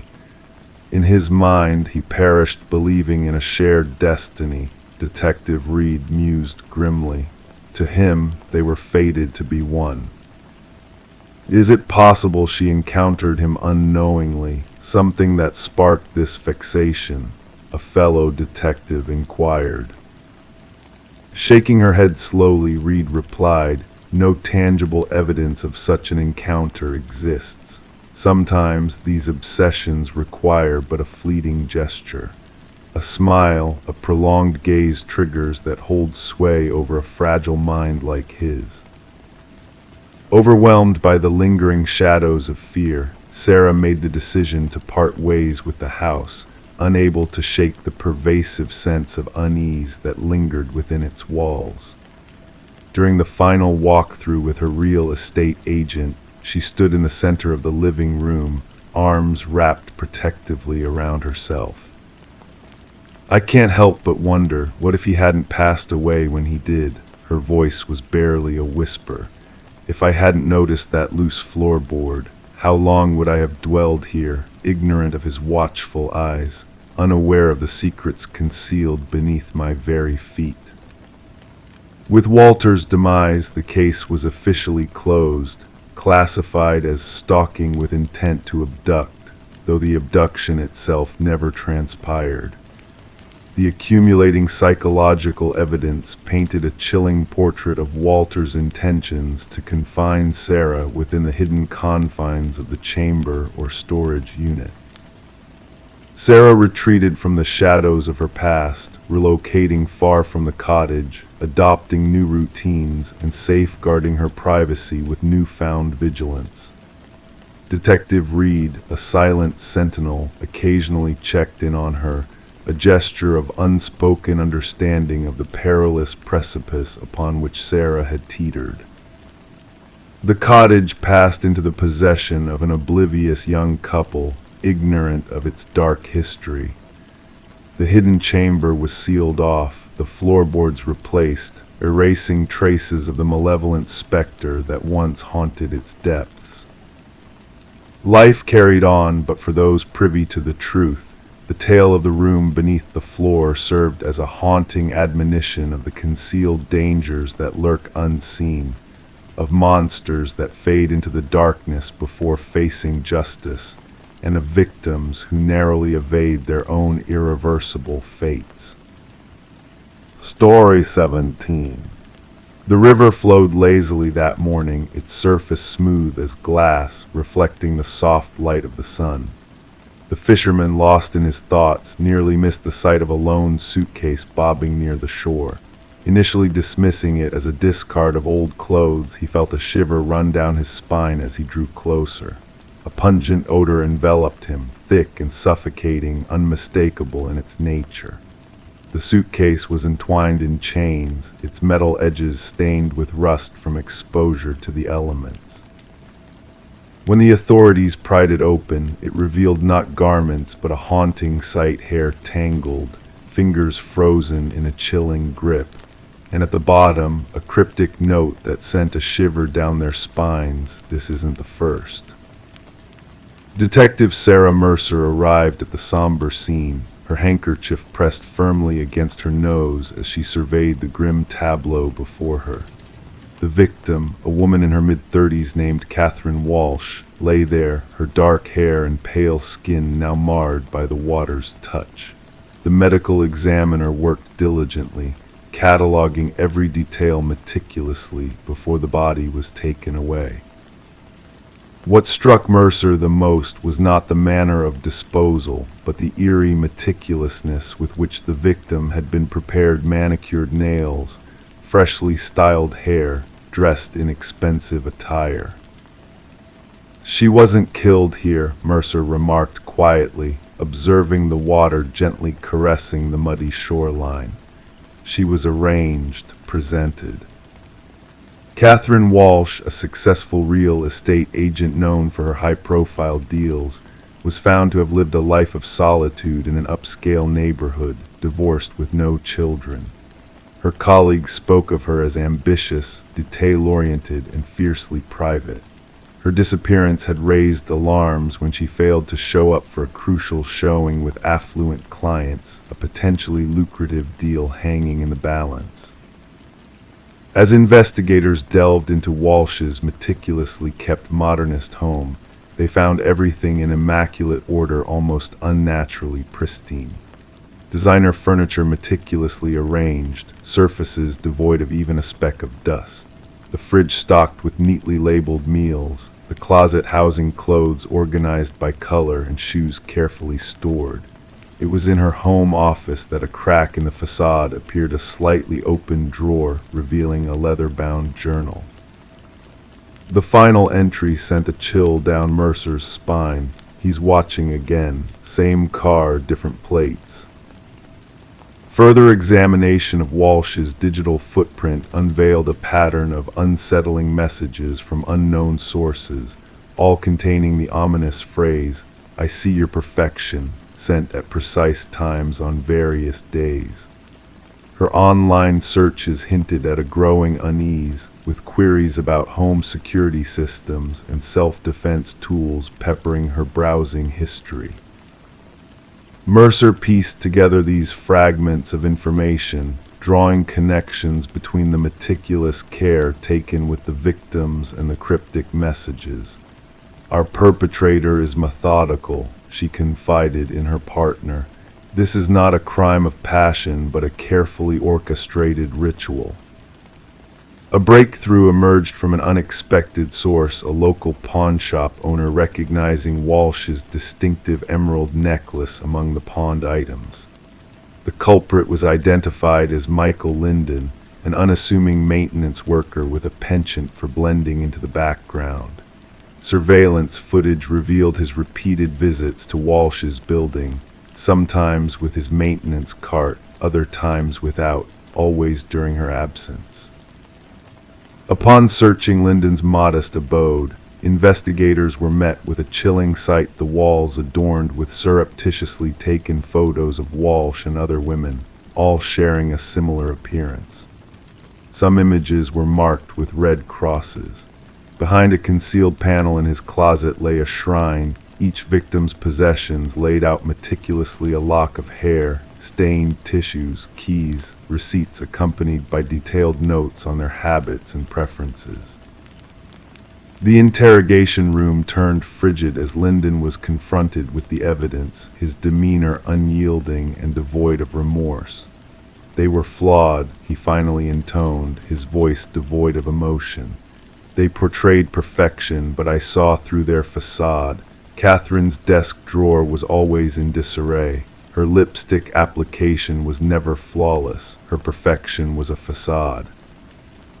The search for the mysterious first two victims alluded to in Linden's note led investigators to remote locations where two more suitcases were discovered, each concealing women akin to Walsh in appearance and profession: real estate agents known for their meticulous attention to detail and flawless image. During Linden's trial, a silent courtroom bore witness to the harrowing details of his meticulous stalking and correction of his victims' perceived imperfections. He had meticulously planned and executed his macabre rituals, seeking to perfect what he deemed flawed before extinguishing their lives.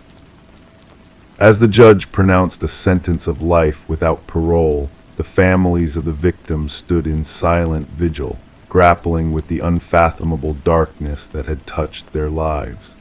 For Detective Mercer, the case was officially closed, yet the enigma of Lyndon's fixation lingered.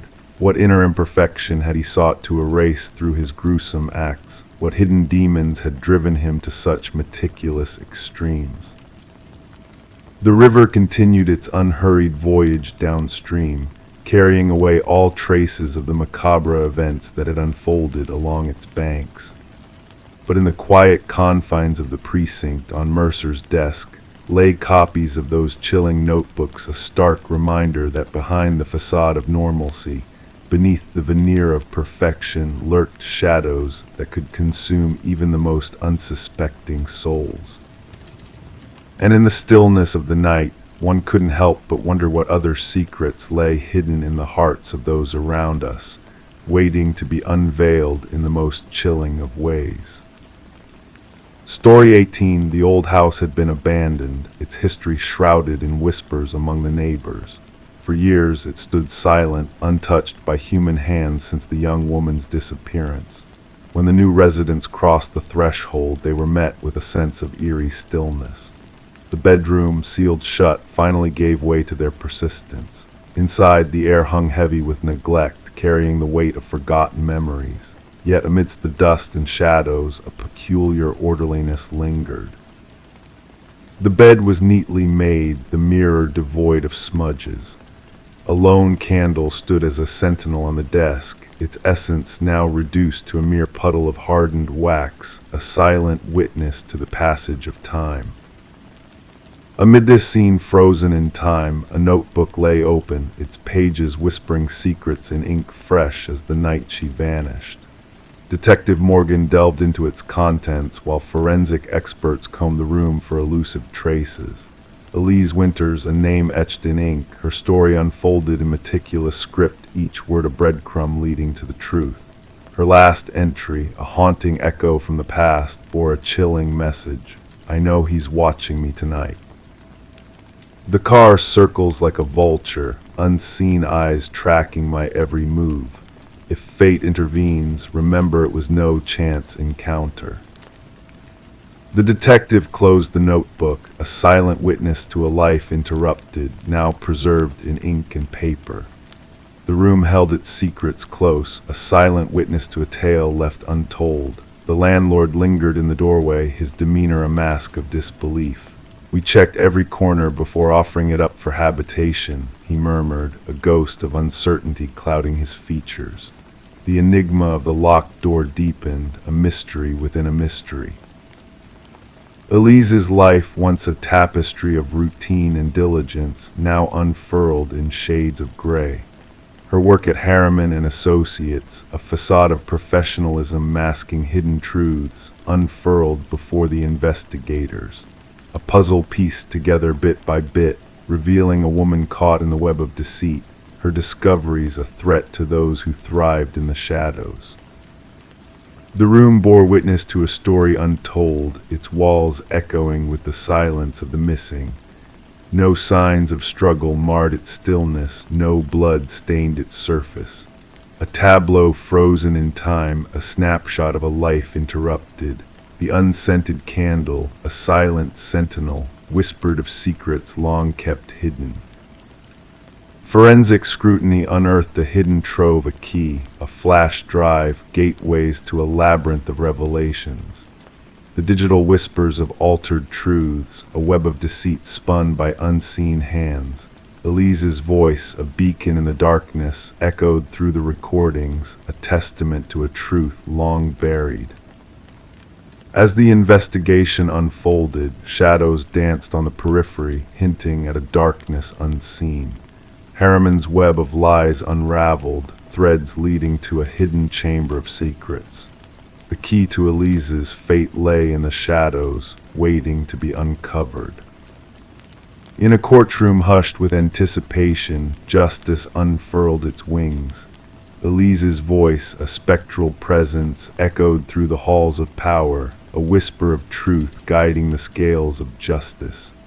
Harriman's facade crumbled under the weight of evidence, his mask slipping to reveal the face of a killer. The house, a silent sentinel, bore witness to justice served, its walls holding the echoes of a life cut short. Elise's legacy, a beacon in the darkness, shone bright in the stillness of the night. The room she never truly left became her final sanctuary, a testament to a truth long suppressed. As the house stood empty once more, its secrets laid bare, a whisper of justice echoed through its halls. The light in the upstairs window flickered, a phantom presence haunting the night, a reminder of a life lost but not forgotten. Elise's spirit lingered in the shadows, a silent guardian of the truth, her story etched in the walls of the house that held her secrets. Story 19. The old Polaroid held secrets, a snapshot frozen in time from a birthday long past. Smiles adorned faces, candles flickering innocently, nothing out of the ordinary at first glance. Yet when the daughter inherited a box of forgotten memories, she noticed it, a presence lurking in the background just beyond the group. A man shrouded in shadow, standing on the fringes of the candlelit glow. He didn't belong to the family pictured. No recollection existed of his presence that day.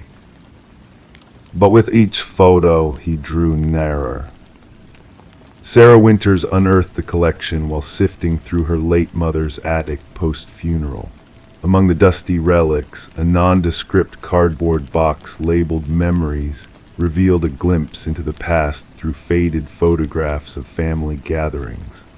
What should have brought solace, a visual archive of happier times, soon transformed into the genesis of a haunting ordeal. In the initial photo, he was a mere outline, a phantom figure at the periphery of her 7th birthday celebration. The mysterious silhouette loomed by the glass door, features obscured, observing.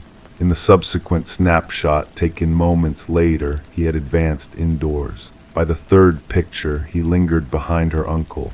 No one in the images appeared cognizant of his presence. With trembling voice, Sarah contacted her father, unraveling the enigma. "Dad, who is this man haunting all these photos?" A pause ensued, followed by a sharp inhale. "What man? Only family should be in those pictures," her father responded.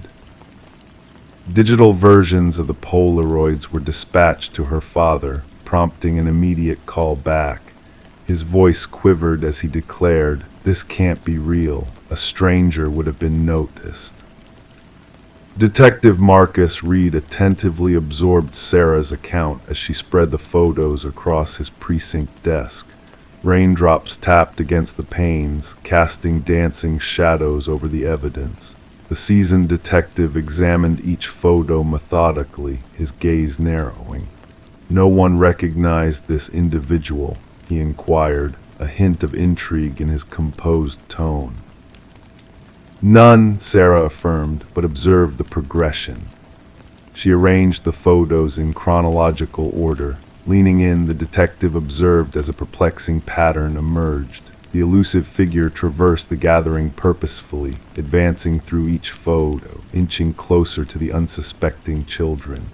In the final frame, he loomed directly behind Sarah's childhood self, a pallid hand outstretched toward her shoulder, just beyond the frame's edge. "The photographer," Reed speculated, though skepticism tinged his words. "My mother took these. She set the timer and joined the frame," Sarah explained. Duplicates were made and a case file was opened. In a matter of days, every surviving attendee of the party was contacted. No one remembered the mysterious man. No external guests or hired help were present. The rural property had been chosen for its seclusion.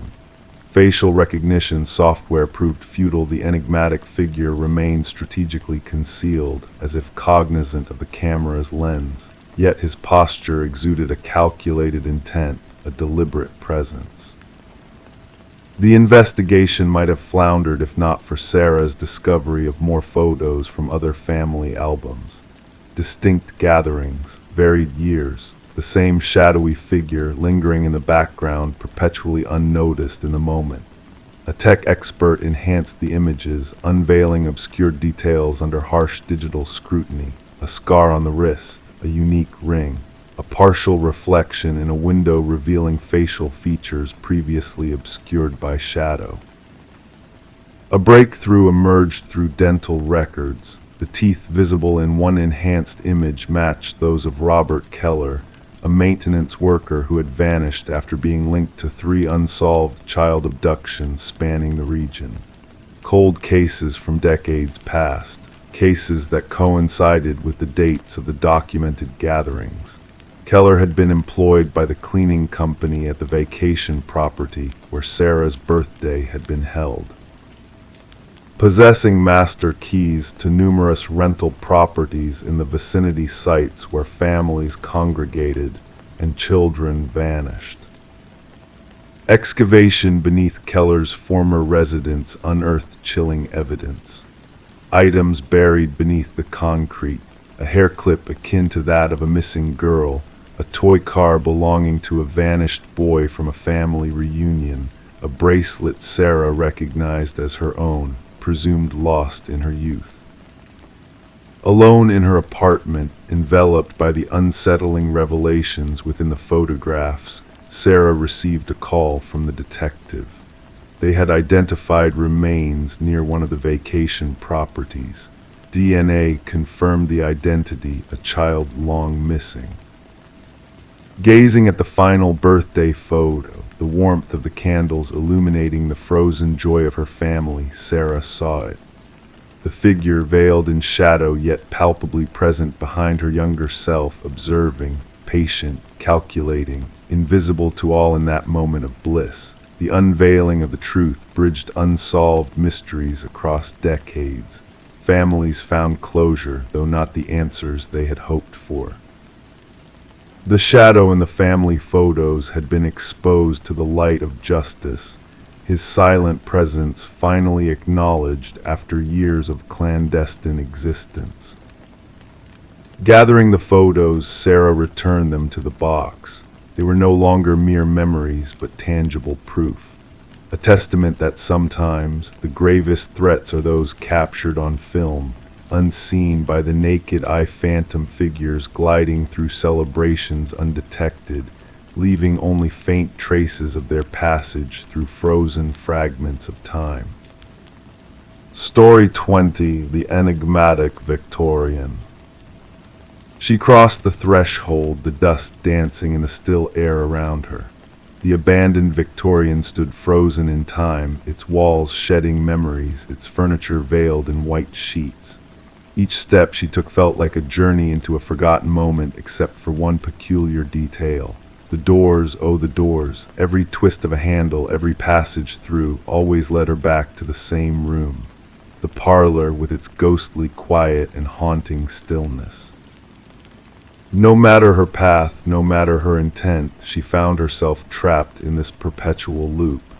The only escape, it seemed, was the way she had entered. But when she turned to retreat, the front door had vanished into thin air. Detective Sarah Lind stood at the threshold, a silent witness to the unfolding mystery within. Forensic experts moved like phantoms through the dimly lit interior, unraveling the secrets hidden within the walls. The house had gained notoriety in the whispers of locals, a place where compasses spun wildly, where shadows seemed to watch your every move. But now it held a darkness far deeper than mere folklore. The initial examination suggests she passed 3 days ago, the medical examiner murmured, barely breaking the eerie silence.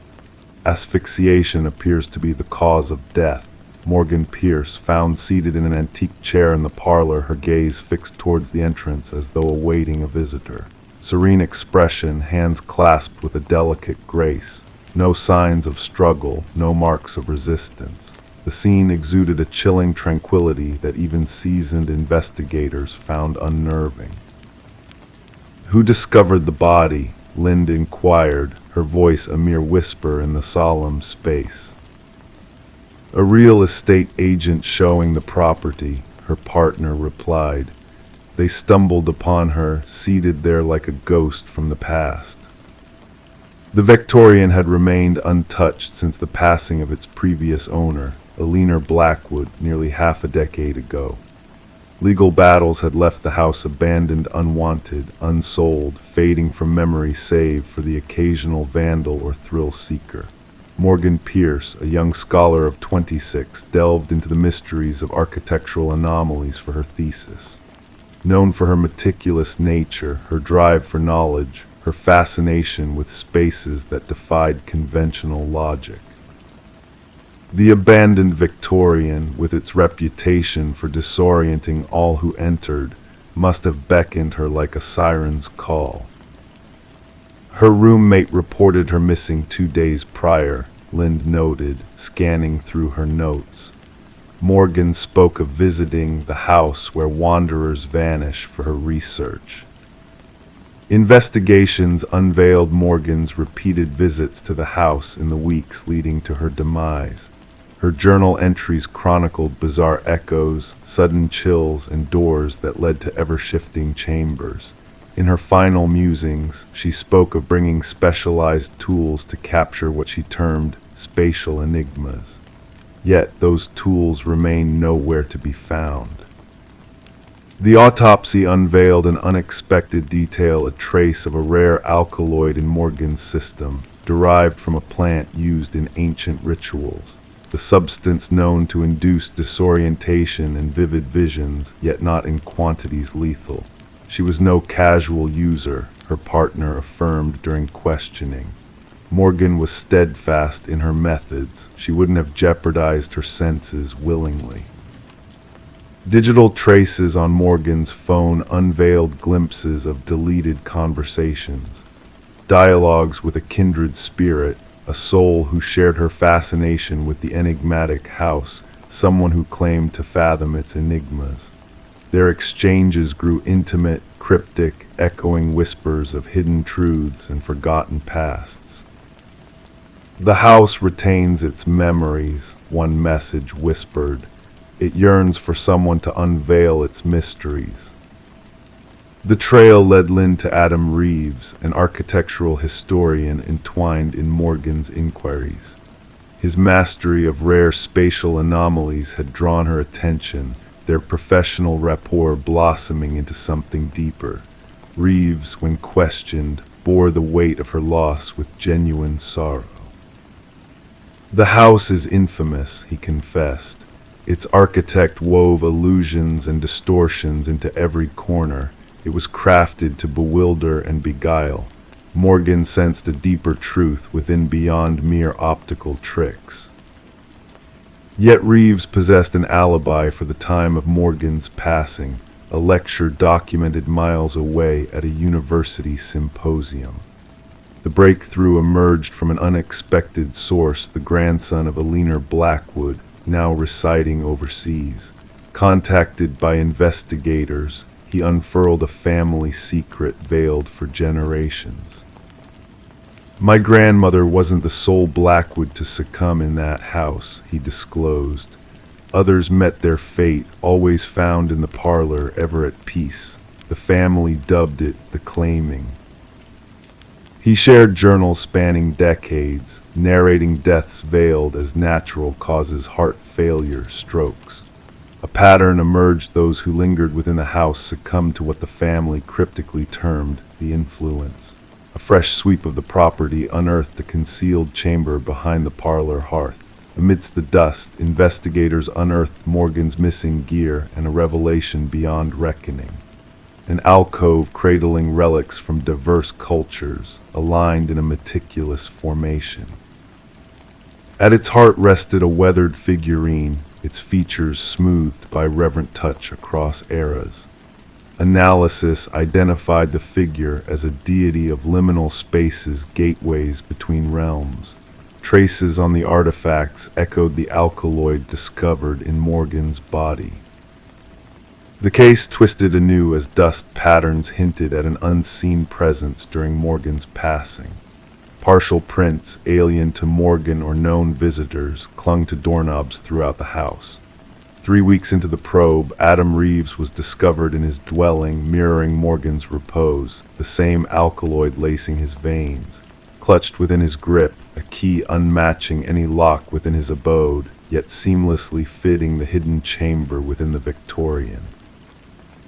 In a final missive sent to himself as a testament, Reeves inscribed, "The house does not bind you physically, it ensnares your perception." Morgan was right, the doors led where they have always led, yet something beguiles you into circles. Once enlightenment dawns, freedom beckons, but by then you no longer seek escape. The case lingers unresolved, marked as mysterious fatalities under scrutiny. The Victorian now stands condemned, its secrets shielded by official decree. Yet whispers endure of spectral lights flickering within uncertain eaves, of visitors who venture in but never emerge. Some locals swear the house ensnares those who delve too deep into its riddles. Others cling to the belief that Morgan and Reeves unearthed a force ancient and potent, dwelling within the interstices of reality. The truth eludes grasp, akin to an exit in a house where each door leads back to the start. Story 21, the aging envelope exuded a sense of history, its once white paper now tinged with a soft yellow hue. A pristine stamp adorned its corner, a recent addition to its worn appearance. With a cautious hand, the detective unfurled the contents within. A single sheet of paper greeted her, bearing a message typed hastily in a jagged, erratic font. "I am sorry for what I did." The paper felt slightly damp, carrying with it a faint metallic scent that lingered in the air. It was then that Detective Sarah Morgan's keen eyes caught sight of a reddish streak along the bottom edge, a stark contrast against the white surface. It wasn't mere ink staining the paper. Carefully she secured the letter in an evidence bag, her gloved hands moving with practiced expertise. The forensics team's findings confirmed her suspicions. The crimson mark was indeed human blood, a match to the DNA from an unsolved homicide case that had plagued the department for years. The victim, Rebecca Warren, a promising young journalist, had met a tragic end in her own home, her body bearing the brutal wounds of a violent attack. Her laptop had vanished, her notes scattered, hinting at a connection between her murder and the unfinished story she had been chasing. Despite exhaustive efforts, the case had grown cold, until this mysterious letter arrived at the precinct, simply addressed to Homicide Division. Scant fingerprints adorned the paper and envelope, suggesting a careful sender who had taken precautions. The postmark, however, offered a glimmer of hope, a tangible light after months of stagnation. Gathered in the dimly lit briefing room, Morgan's team faced a wall adorned with a mosaic of grim crime scenes, timelines, and fruitless suspect profiles. She affixed the letter's image at the heart of their investigation board, a silent challenge to the unknown sender. "This changes everything," she declared to her attentive colleagues. "Our perpetrator carries a burden of remorse." Detective James Chen, her steadfast partner, studied the letter thoughtfully. "Or perhaps it's a facade, a sinister play to deceive us," he countered, his voice tinged with skepticism. The forensics team traced the unique typewriter impressions to a model long out of production, a relic of a bygone era, uncommon yet not unattainable. Their search expanded to antique vendors and collectors across the region, a race against time to decipher the enigmatic message's origins. Delving deeper into Rebecca's life, they uncovered a portrait of a fiercely determined journalist, unyielding in her pursuit of truth and justice. Her recent investigations had delved into a wealthy family embroiled in a web of power and deceit. The family's patriarch's recent demise had unleashed a storm of disputes over inheritance, with siblings pointing accusing fingers at one another. Interviews with Rebecca's boyfriend, Michael Barnes, unveiled a subtle shift in his demeanor since the letter's arrival, furtive glances, trembling hands betraying a hidden anxiety. Rebecca feared she was being followed, he confessed, a shadow of guilt darkening his features. "I dismissed her concerns as paranoia, a mistake I now regret." As the detectives probed this new revelation, a second missive materialized, bearing the same typewritten message, the same telltale bloodstain. This time the words carried a heavier weight. She uncovered secrets about the family, the inheritance, what truly befell the old man. It was never meant to escalate to this extent. The trail led them to the opulent mansion of the deceased patriarch, where they confronted the eldest son, Richard. Among his collection of antiquities lay several vintage typewriters, a detail that raised suspicions. His responses during questioning rang rehearsed, his facade cracking under the weight of scrutiny. A breakthrough emerged when microscopic fibers on the envelopes pointed to a custom stationery exclusive to the family's youngest daughter, Eleanor. Further investigation revealed Richard's clandestine use of her stationery, a pivotal link in the chain of evidence. A search of Richard's residence unearthed a hidden chamber filled with incriminating materials, clippings about Rebecca, surveillance snapshots, and a vintage typewriter identical to the one used for the letters. DNA analysis confirmed the blood's origin as Rebecca's, sealing the connection. The revelation of financial transactions between Richard and Michael shed light on a sinister alliance, their partnership in silencing Rebecca for the sake of greed laid bare. Confronted with the damning evidence, Michael's resolve crumbled. Rebecca had proof that Richard poisoned his father to expedite his inheritance, he confessed, his voice heavy with regret. I unwittingly played a part in her tragic end. A pivotal moment arrived with Eleanor's disclosure of a covert recording capturing Richard and Michael plotting Rebecca's demise. Richard's chilling directive echoed through the recording: she must be silenced permanently. Attempting to flee, Richard was apprehended, his protestations of innocence drowned out by the weight of truth. The prosecution meticulously built their case around the bloodstained letters, the vintage typewriter, the financial transactions, and Eleanor's damning evidence. Michael cooperated, striking a deal to testify in exchange for leniency. Throughout the trial, Richard staunchly maintained his innocence, shifting blame to Michael as the mastermind. However, the mounting evidence left no room for doubt. A swift verdict of guilt was delivered by the jury, casting a shadow over Richard's once untarnished reputation. As he was led away in chains, Detective Morgan approached Rebecca's grieving parents in the courtroom, offering a silent solace in the wake of their irreparable loss. The letters, tainted with blood and guilt, found their place in the precinct's evidence vault, a haunting reminder that even the most meticulously orchestrated crimes bear traces of their perpetrators. The case of Rebecca Warren stood as a cautionary tale in the annals of detective work, a testament to the enduring power of conscience and the timeless allure of old secrets unveiled by the relentless pursuit of justice. Story 22. In the hush of the night, a pocket dial echoed through the ether, a mere whisper of static and muffled sounds.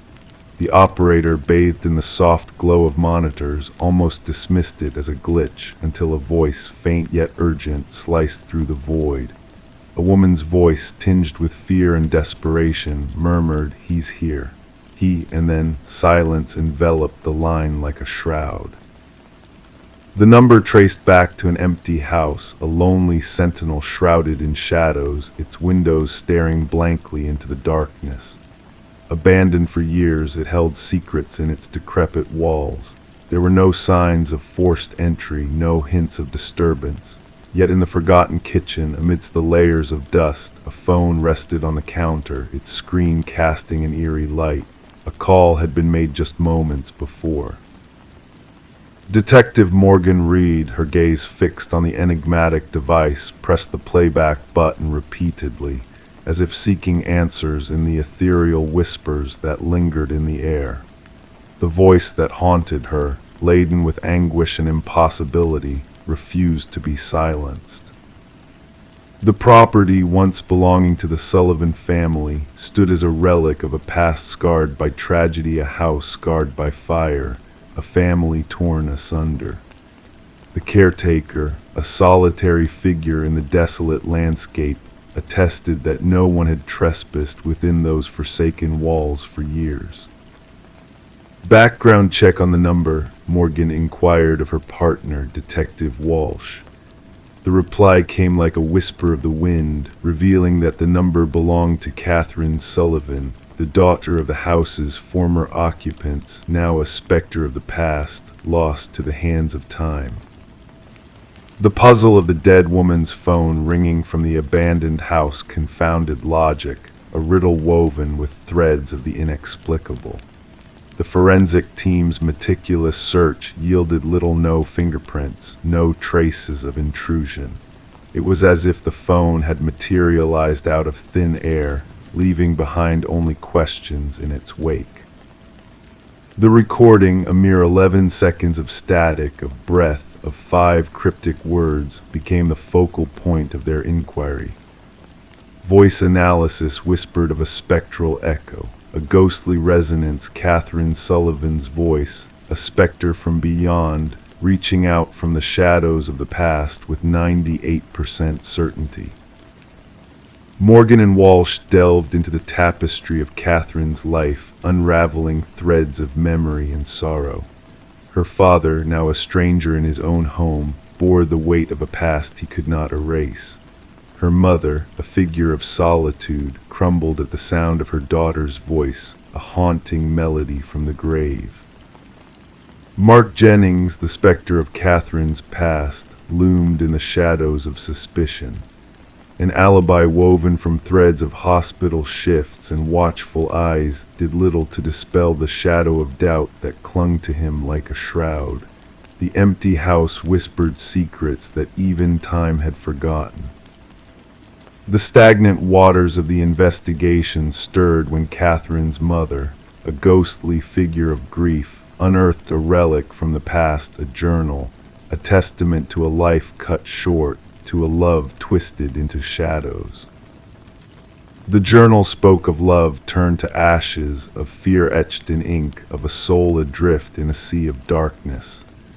The final entry, a plea from beyond the veil, whispered of a looming threat, of a darkness closing in.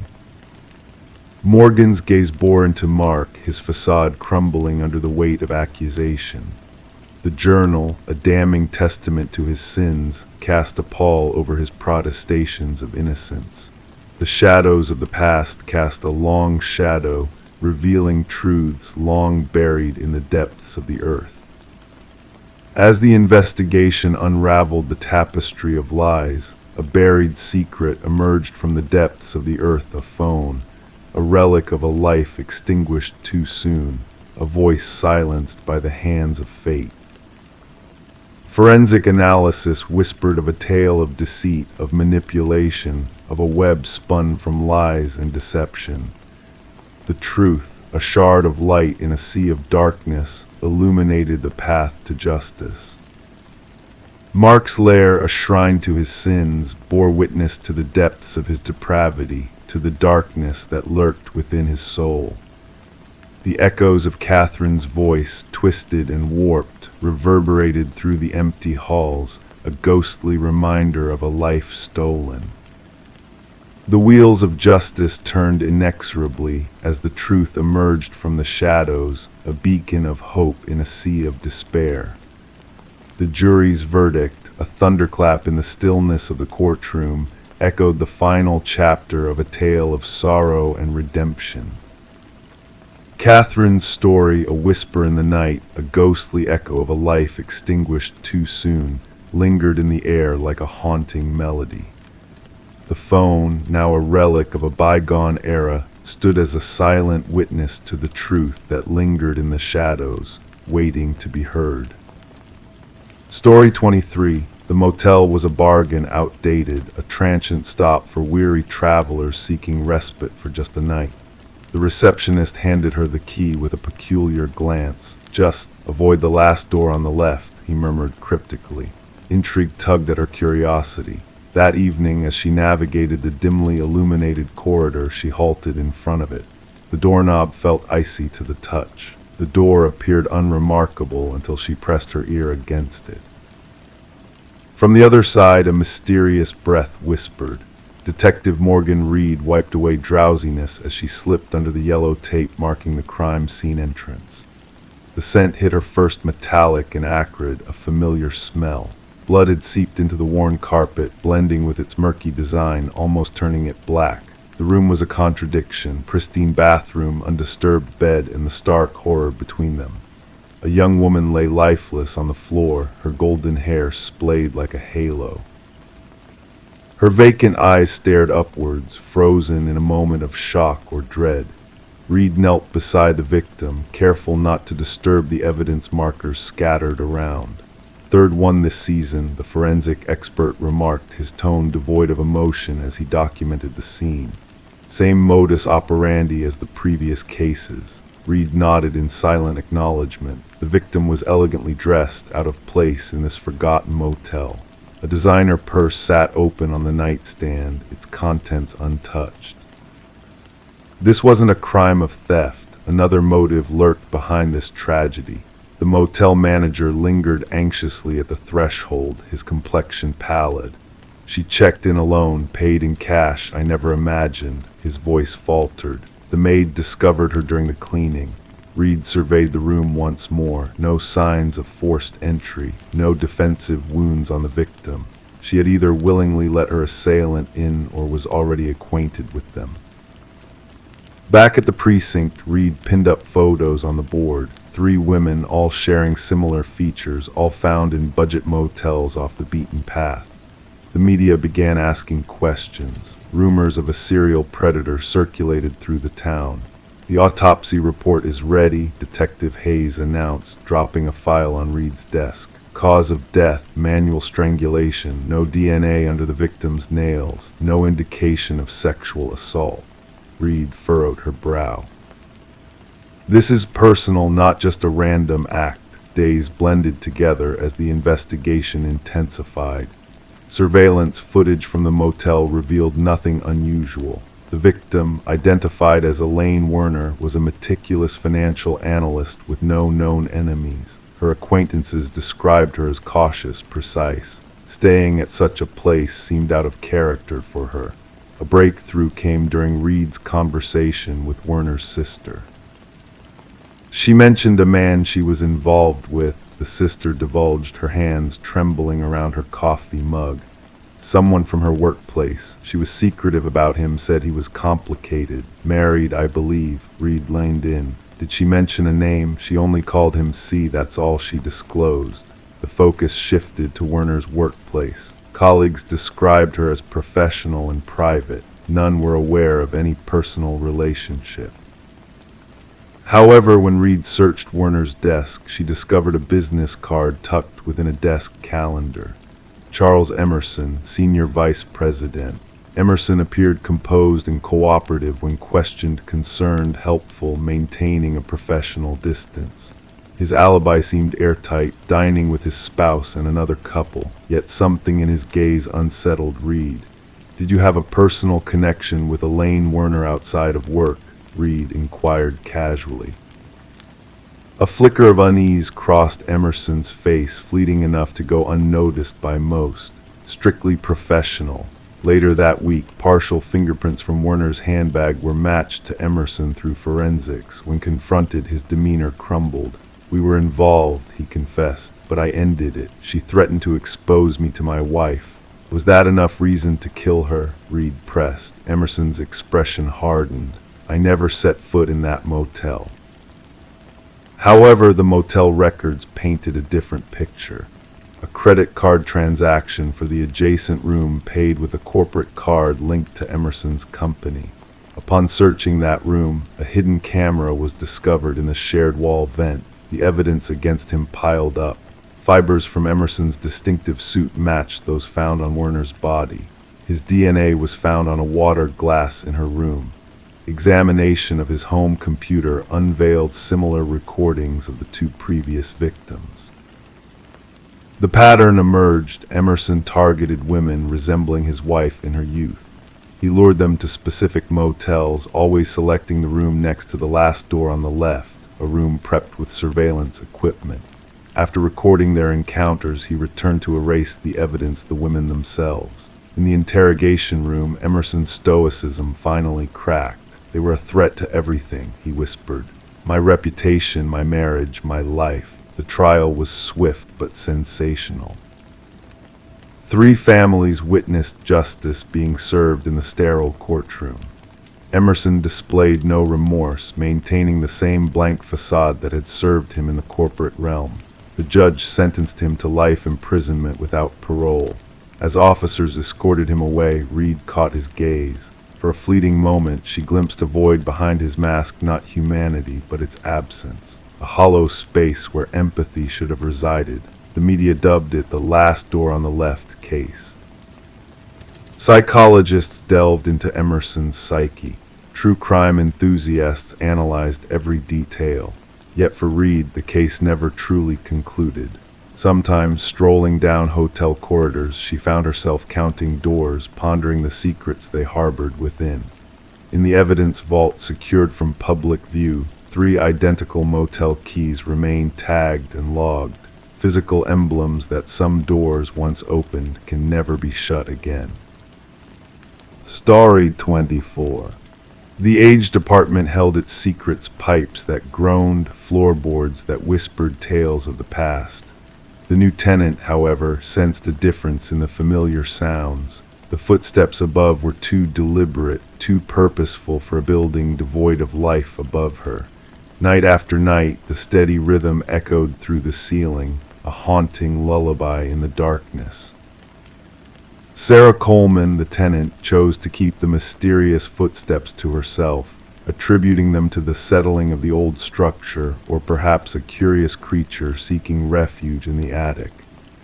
As the methodical footfalls persisted, she adjusted her routines, drowning out the unsettling sounds with the blare of her television, seeking solace in the embrace of headphones as she drifted off to sleep. Detective Morris was drawn into the enigmatic world of the apartment when a routine repair job unveiled a hidden passage behind a section of the hallway wall outside Sarah's living quarters. The narrow crawl space, undocumented in building blueprints, revealed a chilling discovery, a secret living space, abandoned yet filled with remnants of a clandestine presence. The building's superintendent alerted the authorities, and Detective Morris, accompanied by his partner Detective Rivera, delved into the unsettling mystery. A maintenance worker's shaken revelation of someone living within the walls set the tone for a chilling investigation. The notebook found in the hidden space contained intricate details of Sarah's life, a meticulous record of her every move. The handwriting, once orderly, descended into chaos, marked by cryptic symbols and a disturbing final entry hinting at a sinister obsession. Forensic teams uncovered a network of concealed passages interwoven within the building's structure, connecting various apartments to a single focal point, Sarah Coleman's residence. Interviews with current and former residents unveiled a pattern of unease and unexplained occurrences, shadows of a presence lurking just beyond perception. The breakthrough in the case arrived with the discovery of microscopic blood evidence linked to a missing former resident, Martin Weaver. As the pieces fell into place, a haunting profile emerged of Edward Mercer, a reclusive figure with a history of silent observations and sudden disappearances. His dark legacy, etched in the walls of a remote cabin, revealed a macabre collection of lives intertwined with his twisted desires. As the manhunt for Edward intensified, a chilling realization dawned upon Detective Morris, a lingering sense of unease, a question left unanswered in the stillness of the night. The phantom echoes of footsteps, the unending watchfulness from hidden corners, whispered of a presence that transcended physical boundaries. The tale of Sarah Coleman, entwined with the shadows of the past, remains unresolved, a ghostly reminder of the unseen forces that shape our lives. As Detective Morris gazes up at his own ceiling, the silence punctuated only by the echoes of the unknown, he wonders about the hidden truths that lie beyond the veil of perception. In the quiet of the night, he listens, waiting for a sign, a whisper from the darkness, a reminder that some mysteries are never truly laid to rest. Story 25. In the heart of the city stood a quaint coffee shop, a haven for those seeking solace in the comforting aroma of freshly brewed coffee. For one man, this shop had been a sanctuary, a place of routine and anonymity. His presence was as constant as the morning sun, always occupying the same table, ordering the same black coffee, shrouded in a cloak of silence. The barista recognized his face, a familiar yet nameless figure in the bustling cafe, but one fateful day he failed to appear. When the police investigated his absence, they stumbled upon a peculiar discovery at his usual spot, a wallet abandoned, a silent witness to his sudden vanishing act. Inside the wallet lay a driver's license bearing a photo of the man, yet the fields meant for his name and address were hauntingly blank, devoid of any identity. The security footage revealed a chilling truth, a mystery that defied all logic. Detective Sarah Mercer, a woman with a keen eye for the enigmatic, delved into the case of the enigmatic stranger now dubbed John Doe. The footage depicted an ordinary man, unassuming in appearance, clad in a navy coat with a weathered messenger bag slung over his shoulder. His actions seemed mundane, entering the shop, taking his seat, sipping his coffee, lost in contemplation. But then the inexplicable happened. As Mercer scrutinized the footage, she observed John rise from his table, wallet placed carefully in plain sight, and walk towards the restroom corridor. And yet he never returned. No exit, no trace of his departure. It was as if he had dissolved into thin air, leaving behind a void of unanswered questions. The investigation took a cryptic turn as Mercer uncovered the wallet's contents, a puzzling array of items that only deepened the mystery. Blank driver's license, nameless credit cards, untraceable currency neatly arranged, a receipt from days past, and a lone business card bearing a ghostly phone number. Each piece a fragment of a puzzle with missing edges, leading nowhere but to the abyss of the unknown. The barista's recollections offered little insight into the elusive man, a solitary figure who spoke in whispers, bearing secrets locked behind soft-spoken words.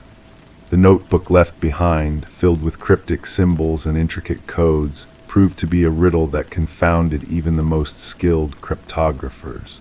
Drawings of unfamiliar buildings hinted at a world beyond the tangible, a realm where reality blurred into the surreal. As Mercer delved deeper, she unearthed a peculiar anomaly in the security footage, a flicker in time whenever John crossed the coffee shop threshold. A subtle glitch dismissed by tech specialists as mere error, yet Mercer sensed a hidden truth lingering within that ephemeral moment. Returning to the coffee shop, she positioned herself at John's table, her gaze drawn to an ancient mirror that silently bore witness to the unfolding mystery. The mirror, ornate in design with cryptic symbols etched upon its frame, held a secret within its reflective surface. Its glass whispered of unseen realms, a passage between worlds obscured from mortal sight. When Mercer inquired about the mirror's origins, the shop owner revealed its ancient lineage, a relic untouched by time, guarding secrets of ages past. An unsettling warmth beneath her touch hinted at the mirror's dormant power, a gateway to realms uncharted. The forensics team, upon dismantling the mirror, uncovered a hidden compartment housing a trove of identical wallets, each a vessel of lost identities intertwined with John Doe's enigmatic existence. A journal chronicling decades of experiments in temporal manipulation spoke of a reality beyond comprehension, a realm where boundaries blurred and identities merged. The final entry, a desperate plea to halt the experiment, echoed through the ages, a warning of impending danger. Mercer's investigation unearthed the truth behind John Doe's enigma, a brilliant physicist named Daniel Weston, lost to a world of quantum mirrors and parallel realities. Weston's quest for knowledge had led him to the coffee shop, a nexus of intersecting realities where possibilities danced on the edge of perception. As Mercer pieced together Weston's fragmented past, a revelation emerged, a convergence of past and present, of science and mystery. The mirror shattered, a final testament to a journey completed, a window to the unknown closed forever. And in the aftermath, Mercer found herself haunted by echoes of a reality that defied explanation. The man who didn't exist, the enigma of John Doe, remained a ghostly enigma, a riddle unsolved in the annals of time. The coffee shop, once a sanctuary, faded into memory, its walls echoing with whispers of a presence long departed. Daniel Weston's legacy lived on in shadows, a specter of curiosity and wonder. Detective Mercer, touched by the mysteries she had unraveled, retreated into solitude, her porch a sanctuary of contemplation. A notebook akin to Weston's became her companion, its pages filled with echoes of a world beyond reach. And as the night sky whispered of untold secrets, a fragment of an antique mirror shimmered in the moonlight, a silent witness to the mysteries of the universe. Story 26, the old library stood on the brink of destruction, its fate sealed by the relentless march of progress. The workers, their faces grim with the task at hand, toiled away to bring the building down to make space for something new. But fate had other plans, hidden in the shadows of the past. As the workers pried at the bookshelves, dismantling them piece by piece, a solitary figure stumbled upon a hidden latch, concealed from the world for who knows how long. With a gentle push, the latch gave way, and the bookshelf swung open, revealing a passage shrouded in darkness. A narrow corridor beckoned, leading to a room untouched by time. The air hung heavy, thick with the weight of secrets long kept. In the heart of the room, a solitary chair stood, a silent sentinel bolted to the floor, its purpose shrouded in mystery. Etched into the walls, a haunting message repeated itself, a whispered echo from the past, "I am still here." The discovery sent a shiver down the spines of the workers, a chill that crept into their bones and refused to let go. The foreman, sensing something amiss, reached for his radio, his voice steady as he called for the police. What had begun as a routine demolition now unfurled into a tale of darkness and intrigue, drawing the attention of Detective Morgan Walsh. Walsh, a seasoned investigator with a gaze that could pierce the veil of the unknown, entered the hidden room with a sense of foreboding. His flashlight cast long shadows, dancing across the walls covered in that ominous phrase. "Secure the scene," Walsh commanded, his words resonating in the stillness. "Let no one disturb this place until forensics has combed through every inch." The history of the old library whispered of a family haunted by tragedy. The Harringtons, once pillars of the community, had gifted the building to the public after the disappearance of their daughter, Rebecca. Her vanishing had left a wound that refused to heal, a mystery that lingered like a ghost in the night. As the forensic team delved into the secrets of the hidden room, they unearthed clues that painted a grim picture. Hair and fibers clung to the ancient chair, whispers of a struggle long forgotten. The walls bore the marks of desperation, tiny traces of blood and skin speaking of a silent agony. Walsh delved into the family's past, his intuition guiding him towards a truth long buried. The timing of the library's donation, so soon after Rebecca's disappearance, rang like a bell in the detective's mind, a melody of suspicion that demanded to be heard. Further investigation uncovered a web of deceit woven by Maxwell Harrington, Rebecca's uncle and the mastermind behind the hidden room. The contractor who had sealed the passage had ties to Maxwell, payments exchanged in shadows that hinted at a darker purpose. The puzzle neared completion when DNA evidence linked Rebecca to the hidden room, her presence a specter that refused to fade. Maxwell's study revealed a journal, a damning testament to his obsession with his niece, a twisted love that had curdled into something monstrous. In a coastal haven, Maxwell sat with his secrets laid bare, his facade crumbling under the weight of guilt. He confessed to the unspeakable, to a crime born of fear and greed, a tragedy that had festered in the shadows for far too long. The excavation unearthed Rebecca's remains, a solemn reunion with the daughter they had lost. The courtroom bore witness to Maxwell's fall from grace, his sentence a reckoning long overdue. The library, once slated for destruction, now stood as a monument to a life extinguished too soon. Flowers adorned the entrance, a tribute to a soul that had whispered from beyond the grave, a voice that refused to be silenced. In the end, it was Rebecca's message that endured, etched into the walls of the hidden room. I am still here. A reminder that some secrets can never truly be buried, that justice, though delayed, will always find its way home. And as the old library stood in quiet defiance, a beacon of remembrance in a world quick to forget, Rebecca's spirit lingered, a guardian of the truth, a whisper in the night. Story 27. The ancient box lay hidden beneath layers of forgotten belongings in the dusty attic, a relic lost in time from the house's previous inhabitants.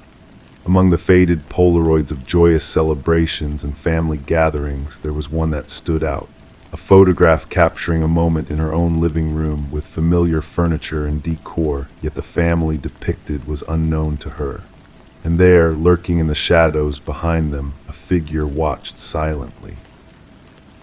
Rebecca shivered as she gazed at the eerie image, her fingers trembling, sending ripples through the edges of the aged Polaroid.